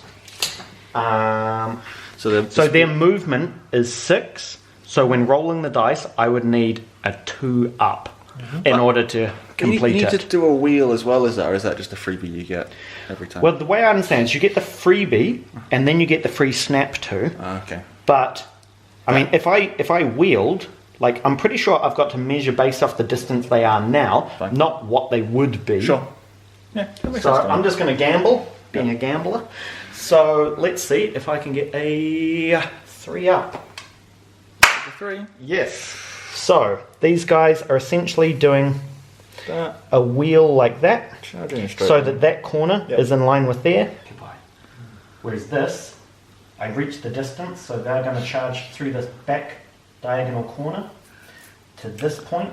They're going to snap. I'm going to snap this lance off. So these two are engaged. This guy. It absolutely works for me, but this is one of the things where I need more experience in the world of rank and flank and wheeling and all this stuff. So I'm very curious as to your opinions, people out there who know these games better than we do, whether that's a legal move. Seems good to me, but it'd be interesting. Because it is really the point where you say, is this the point where you have to be clear of all regiments? Yeah. I don't know exactly where that point is. But it's more. Is it the end of everything? I Possibly. It seems good to me, and it looks good, but, you know, who knows. And it's more fun if they make it in. Hey, Yeah. it's kind of thematic and interesting. I think for the here and now, we are on the side of rule of fun Yeah. and Yeah, narrative. I But agree. if you do know better, please do comment in the sections. And it's nothing worse than a game where it's just like meticulous, has to be exactly right measurement-wise. It shouldn't be. Otherwise, you see me because wilt visually I and could die. visually I see them just charging Yeah. up here and Makes sense to me. Yeah, they're doing their Okay. And thing. they can't all smack them, but you know, that's life. Okay, so let us measure just how many people are attacking. So diagonals count as being directly engaged. So these guys are fully engaged. They get their full attacks. This guy's supporting. He only adds 1 dice to the pool. Now, the brute drones have 5 attacks each, which we're rather happy with. So that's 5 plus 1. Now their clash, their target number is 2, but because they successfully charged, that's gone up 1. They have the re-roll, with the flurry, sorry. The flurry lets me re-roll all failed hit rolls when performing a clash action. Oh, I also have unstoppable. If I had failed that charge, I would have had a chance to re-roll my failed charge dice. Oh, that's nice. So we're looking at 11 dice, target number 3, with re-rolls. Jeez. Oh, that was re-roll these. Oh, jeez. Oh, jeez. Okay. So there you have it, people. Witness, people, as we watch the wonderful pleasure of Happy Andy. Sorry, can I just have... I mean, you may want to stop rolling so I can have several minutes. Let him enjoy his little moment in the sun. Alright, Peter. Right, my defence. I do get a +1 on defence because I've got shield. So my defence is 3, so it's 4. So chances are pretty good. I could survive. It all depends on the luck of this roll, really. 4 or below is what I want. Oh. Sorry, did you say your defence was 3? My defence is 3 and I get a +1 for shield. Ah, gotcha. So you just took I 3 just took wounds, 3 wounds, that which is takes enough to him kill out. him, and he's part of the regiment, so he disappears Oh, I got my commander. He gets to hit first. He gets to hit back first, right? He I gets get his a first strike. Gets his final strike. But the moral of the story, to you viewers, is The moral of the story. yes. This is for Force-Grown Drone, number 43. My noble lord, this isn't the warband commander, he's the commander, he's still over there, but still, this is a noble lord. The French cavalry, as it were, at Agincourt. Here we go. Did they get beaten up by brute Attacks drones? of fire. Famously, yes. Yes, my history's a little Or mud. yeah. Mud, stakes, Mud. longbows, all that kind of thing. So, 5, here we go. Is there anything special? No. Is this considered a clash action? It's not really, is it? Reroll? I call it a clash. Did you get one final clash or one final attack? What does it say? It was one That's a final. good question. The rule is die fighting, The rule of start fighting, it is on the back on my little reference sheet. If I can find that Just- sheet. which you can find at orderofgamers.com Thank you for very much. all your Wargame supplement needs. He's a hard-working Meaning man, like Peter. out of I'm just going sequence. to interject and shill on his behalf. Please do support him. It's a largely unpaid role. He's a hard-working man. He's just lost his noble knight. Please, please, please support him so that he will cry slightly less this evening. Can I also point out these two guys are actually supporters of the EOG, so they've both signed up to the Patreon and are actually paying me money every month. So how cool is that? But he gives us beer in defence. So. Yeah, it's what we call pay to win. Yeah. So I immediately make an out-of-sequence clash action. So it does call it a clash action. So you can re-roll misses. My clash is 3 or below. Here we go. Oh. Would you like a re-roll with those? Yes, please, Mister. Can I please have a re-roll? Come on, Yahtzee. Oh, there's been 3 hits. 3 hits. And my defense is 3. Any piercing or anything on these attacks? Alright, so... No. No. So just 2 hits. That's 2 hits. That takes out 1 ground, doesn't it? They have 2 No, they have 4 wounds each, actually. Wow, they're mean. They are really mean. They're like horses, eh? You know? Yeah, they're really mean. Oh, are you done? Okay, now it's the Steel Legion. Now, I'd love to charge them at the side of the Abomination. I just don't think I can. We've decided this terrain is, in fact, hindering and... what was it? Hindering and obstructing. Hindering and obstructing. So, hindering means if I charge through, I do not inflict impact hits. There you go. Okay, so I'm moving 5 forward, which brings me to about there. And then with my second action, I'm going to charge. Now, I won't be able to actually attack or make any impact hits, but I will stop him from charging me, and I will be able to contest the objective, which is the idea here, because he's getting close to winning. So, I am 5 away, so with my second move, I can charge. There are no impact hits. Whoops. Bang. So, infantry's back. No impact hits, but that means at the end of the turn, we each have an equal number of people within 6 inches, a number of stands within 6 inches of the objective, so we don't get any points. However, I do get 2 points for this objective, so we are now on 4 points equal. Oh, it's close. And it's turn 6. 6 of 10. 6 of 10. We're not getting to 10, I can tell you right now. We're definitely not getting to 10. But it's still... It's all to play for. It really is. Yeah. I figured these guys are out of the picture. They're happy campers. Yeah, but they'd have to sit there for 2 turns to get enough objectives, get enough points to win. So I don't know. That's a tricky one. This is a really chunky game. I'm really enjoying it. I've got to say, I've played a lot of tabletop miniatures games over the years. You have. But I'm surprised. This is really yummy, chunky stuff. Yeah. Interesting things going on. It feels really meaningful. Like my brain's been burning trying to think what's the correct thing to do. Yeah. I'm sure the viewers have opinions on what I should have done instead, but I've been engaged fully since turn 1, and that's saying something. And you can put on our website, guys. Yummy, chunky stuff. Yummy, chunky stuff. That's my Conquest. That's the my last argument of Kings. Yummy, chunky stuff. Really enjoying this game. It's turn 6. My knights have gone. Your force-grown drones and your marksmen have gone. There's a big battle between big heavies here. We've got this Steel Legion, fully armoured guys, going up against the Abomination. Force-grown, what are these called? Brute drones. They did good work against the cavalry, but now they're in a position which is slightly awkward. And these guys have got lots of armour and big swords, and they're nasty. So it'll be interesting to see what happens. The problem is for poor old Eddie is that he's got this Abomination here, and it's going to have to do a combat reform to turn around and attack these guys who have attacked it in the flank, and that could result in some nasty wounds. Might be dead before then if you go first. True. It all depends on the initiative as well. Yes. So I get interesting stuff. So I get +1 to my initiative dice roll because I have we've got I do have fewer cards because you've got a leader. 3 cards. All right, come on. It's a 3, a good go. Roll 4. 6. Oh. There we go. Oh. And you know what's on top? It's the Steel Legion. What a surprise! Let's take out this Abomination. Hey, let's take out an Abomination together. Let's not, actually. So, Steel Legion. Now, we work this out. They have the Fury draw event. So, +1 attack per engaged stand. So, we have 12 + 3 is 15. 15 hits with cleave 2 weapons that cut through my armour. 10. You can do it, right? 40, 50, yes, minus 2 Guys, defense. I hope you're rooting for the good guys at home there. Cross your fingers with me. Sorry, evil space elves are not good guys. They're refugees. No, they're not.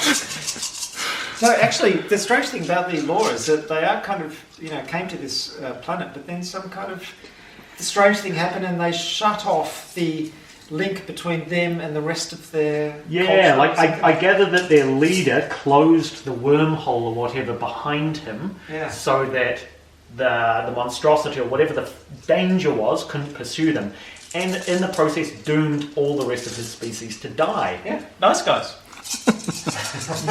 That's a lot of high numbers. Dear, no. That's a lot of high numbers. Far too many high numbers there. Yes. Where's my reroll? That looks And very look. survivable. You're going to need to get me with every one of them to delete. Resolve afterwards. Yeah, there is resolve. Resolve. Don't forget resolve, guys. It will ruin your day. So I only have a defense of 1 because his great weapons have reduced it by 2. So fantastic. I've got 5 dice. I'm looking for 1s. If I don't get a single 1, he is dead. Yay! Oh, it's 1. Wait, but that does 4 wounds, so you're going to have to roll on morale. 4. You have to get a roll on morale. Here we go. Oh, okay. The morale for the Abomination is 4. So 4 dice looking for under force, which I can do. That's it!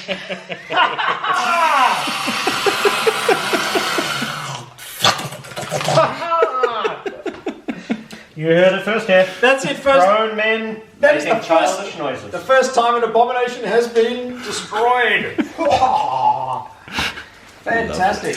Marvellous. Oh, this game rocks. Things are not going well for this space elf refugee protagonist. Oh, that's good, and that means I will get 2 points because I'll be in range of the objective. But anyway, That'd be a time. it's your go. Well, first card. Yep. Oh, no. Rest in peace. I'm going to keep Wah, this wah. as a memento. Instead, brute drone. Right. Throne. Now these guys are rather unhappy He at didn't the loss get of their a friend. final hit or anything, did he? He didn't get to. No, he's not a- He's not a character. Okay, good. Alas, poor Yorick. Okay, so these brute drones are going to charge. So they get a free 90-degree turn.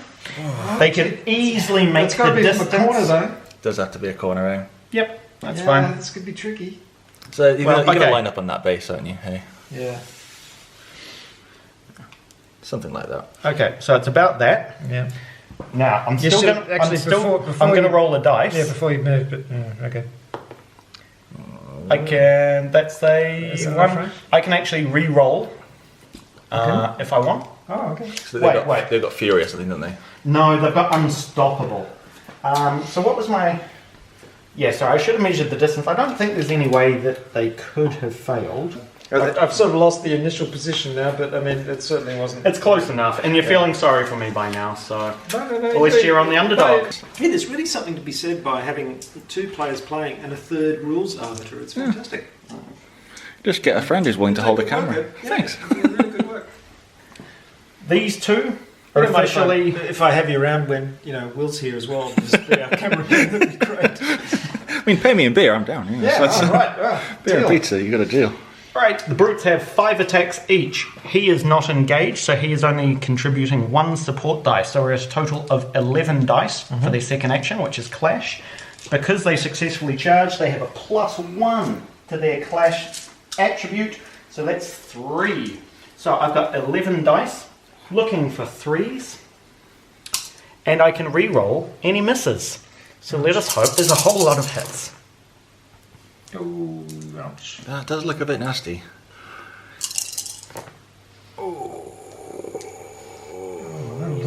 So that's a whole lot of hits. What do we have? 4, 8, 9 hits for Peter to save. So 9 dice looking for under 3s. Oh, that's not a good roll. That's Oh! Ow! 7. 7 Ow. dead people plus 7 morale tests. That was.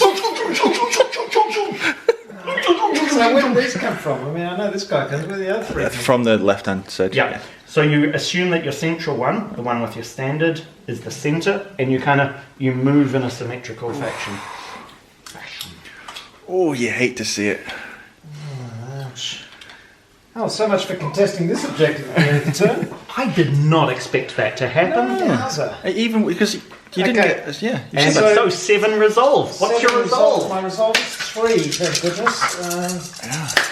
This is a big roll. This is kind of... No pressure. Dude, talk about, you jump from the highest peak of elation down to the lowest pit of despair. As the Germans like to say, Schadenfreude is the beste Freude. So, what's the 3? Oh, that's only, good. Yeah. Only 2 hits. Only 2. So that's 1. Oh, jeez. But the unit lives.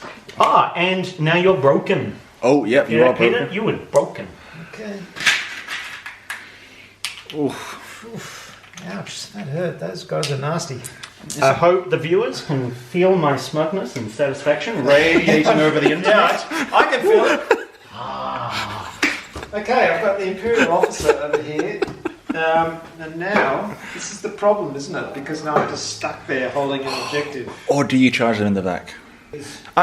Go for the charge. Go for the interesting thing. No one wants to sit there and watch a draw. We want to see a conclusion. That's true, but When it says no one wants to sit and watch a draw, it means Ed don't want to sit and watch a draw. But I'm representing the audience. No, I agree with you. Be less boring, Peter. I agree completely. I hate being boring. I never want to be boring. And that's how I live my life. Ooh, that came across. That's it, didn't it? Yeah. Wow. That was deep. Peter has planted his flag. I have. That's true. Because when I was younger, I grew up in the suburbs. So how do I move? How do I actually? I can leave a garrison by taking 2 march actions. They didn't have behavioural psychologists back then. I think over this video is going to be me giggling in the background. I'm so have concerns about your audio. I apologise. Okay, place a single stand in contact with the edge of the garrison. Like so. This is 2 march actions. Then place all other stands from your regiment in a legal formation with no stand further from the garrison than twice its march and at least 1 inch away from the unit. So basically what it means is that I just set up Blob out like that. beads out here. The question is, how do I do it with this thing in the way? Well, There's only 5 of them, isn't that? No, Yeah, perfect. I don't know how I'm going to... Anyway, that takes 2 march actions to do that. Cool. Which is good, because I'm in range of everything now. Yeah. You've got nothing in range. I actually do have something in range, so I'll get that point, and I'll get that point as well. So there we go. I like it. And Imperial officer, done. That is the end of the turn.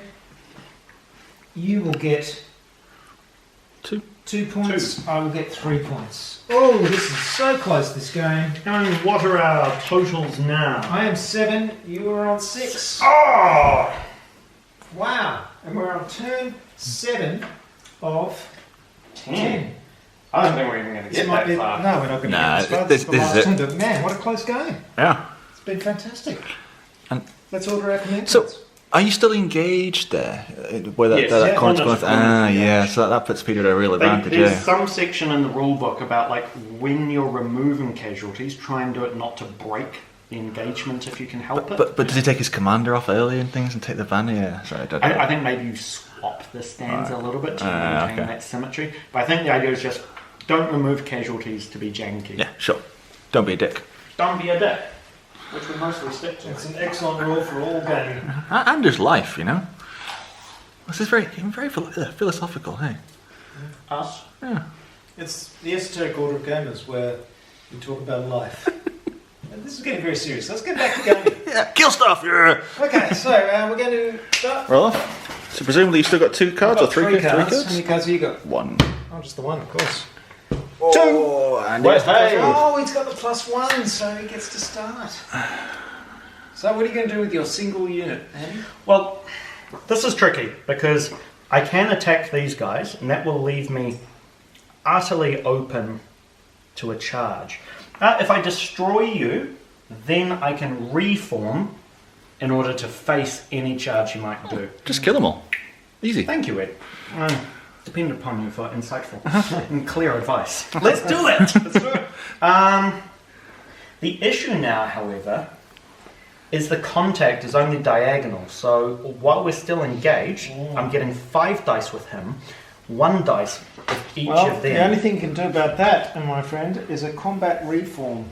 7 dice. Target number is 2. I get to re-roll all my misses. Let's hope I get enough to wipe out the last. Before you make that roll, can I just point out how beautifully these rocks merge with the Deep Cut Studio gaming mat? That's flat. I thought this was actual rocks you had poured on the table. No, it looks real, doesn't it? And they go together beautifully. Whoa, that's real. I thought it was part of the printed 300 DPI, people. Yeah, Look to it. that was great. Anyway, back to the game. Yeah. 2 hits. Rerolling? Rerolls. You get rerolls. This is not looking good, people. Okay. 4s? Sorry, I think that 4 did get knocked, yeah, I watched that happen. Okay. So you've got to make saves. It was that dice got knocked by the reroll. Okay. It was a 2. So that is 5 hits. So good to have a referee. Right. 5 hits. My defense, my friend, is 3. Oh, that's 3 fails. That's not what you wanted to see. No!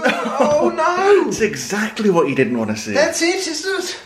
There's really nothing I can do about that. That's the end of the steel. Delete. Illusion. No, don't use that computer term. These are lives we're talking about here. Eviscerated. Oh no. This guy's just got Desanguinated. Oh yeah, sorry. I'm losing my touch here actually. Oh dear, oh dear. And the Steel Legion had gone. There's nothing else you can do, is there? That was my first action. Yeah. So, second action, I am going to reform my ranks. So you're literally just spinning on the spot to turn and face. A little bit further that way, yeah. Alright. Spire's done. Oh, I'm so going to charge your ass. Okay. Boom! Oh, Steel Legion, they're gone. Bombs! Okay, Imperial Officer, he will of course activate the men-at-arms, and here they come. So, How's this going to work? well, they have a movement of 5, so they need a 2 to hit. This would be a classic 1, wouldn't it? It's not going to happen, it's going to be 2 or above. Watch, everybody, as I roll 2 and above. Yeah. Oh God, I'm so relieved. I was really worried that was Beneath his bluff experience. Now, How are you doing that? What are we going to do here? Let's just get rid of this. No, we can't get rid What of do you it. mean? Well, because we said we had to move through the objective, didn't we? Fast and loose. Oh look, he shouldn't be at the back, he should be at the front, and there's room there. So Yeah, right. Oh, Yeah. chuck him Yeah, in, yeah, that This works always pretty happens in this kind of game, though. well. No, that's cool. It's almost like That we're worked pretty well. pushing things around between takes, but at we're that. actually not. Classic. It's a classic, full-on final combat. This is the way it happens. They call it the double Gifford. What do you mean between takes? So I don't have any impact hits. So that was my charge. So I don't get to. So I get a free inspire for this clash. And here it is. So we've done this before. It is 8. 11 in the front ranks, 11 2 at the plus back, that's 13, plus your attacks from the officer. 11 plus that 13. Yes. 2, 4, 6, 8, 10, 11. Give me more. 2 more. 12, 13. And from the officer we have 4. Here it is. The last chance for freedom and goodness to survive or flourish in the world of Conquest. Or else, Kings. the This hu- is, in fact, the last argument of Kings. And here we go. And if good doesn't win, then the humans will. Let me check so I don't get anything wrong.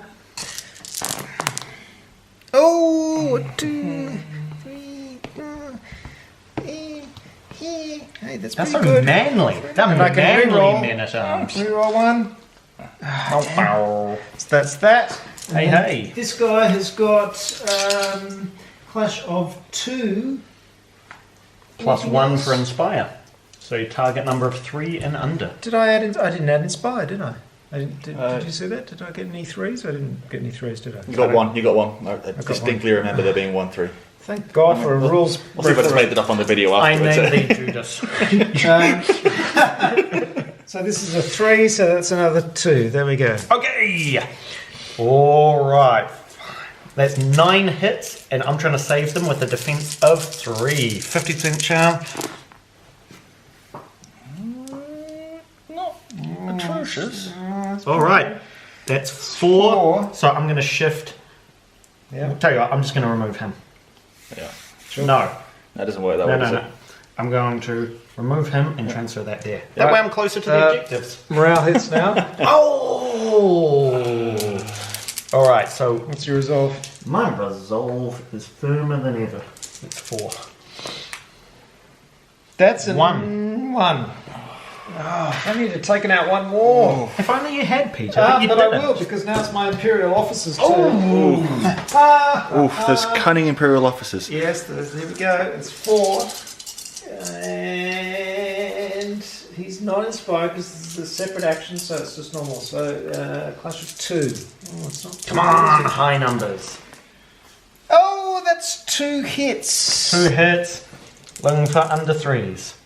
Oh, there's another one One down. hit. No! It is scoring time. I'm not within 6 of this anymore, though. So I only get 1 point for the going nil. So you're on 8 now, I'm still on 6. I strongly suspect this point here has been shifted quite a long way from where it started, because it should be 12 inches away from Doesn't that matter, one. even he's got it. It's But does he have it and you don't have it? Because if your guys are within 6, It eh? doesn't matter because I've got 8 now. Oh, right. It's over. Yeah. That's it. Oh, right. So maybe we should declare to the viewers that this is Yeah. all wrapped up. Going into effort. Well, folks, we had a fantastic epic battle here. He's got 1 brute drone left, and it was the end of the turn. And then we added up the points. Of course, I got the 1 point from the end here, which gave me a total of 8 points, which is winning.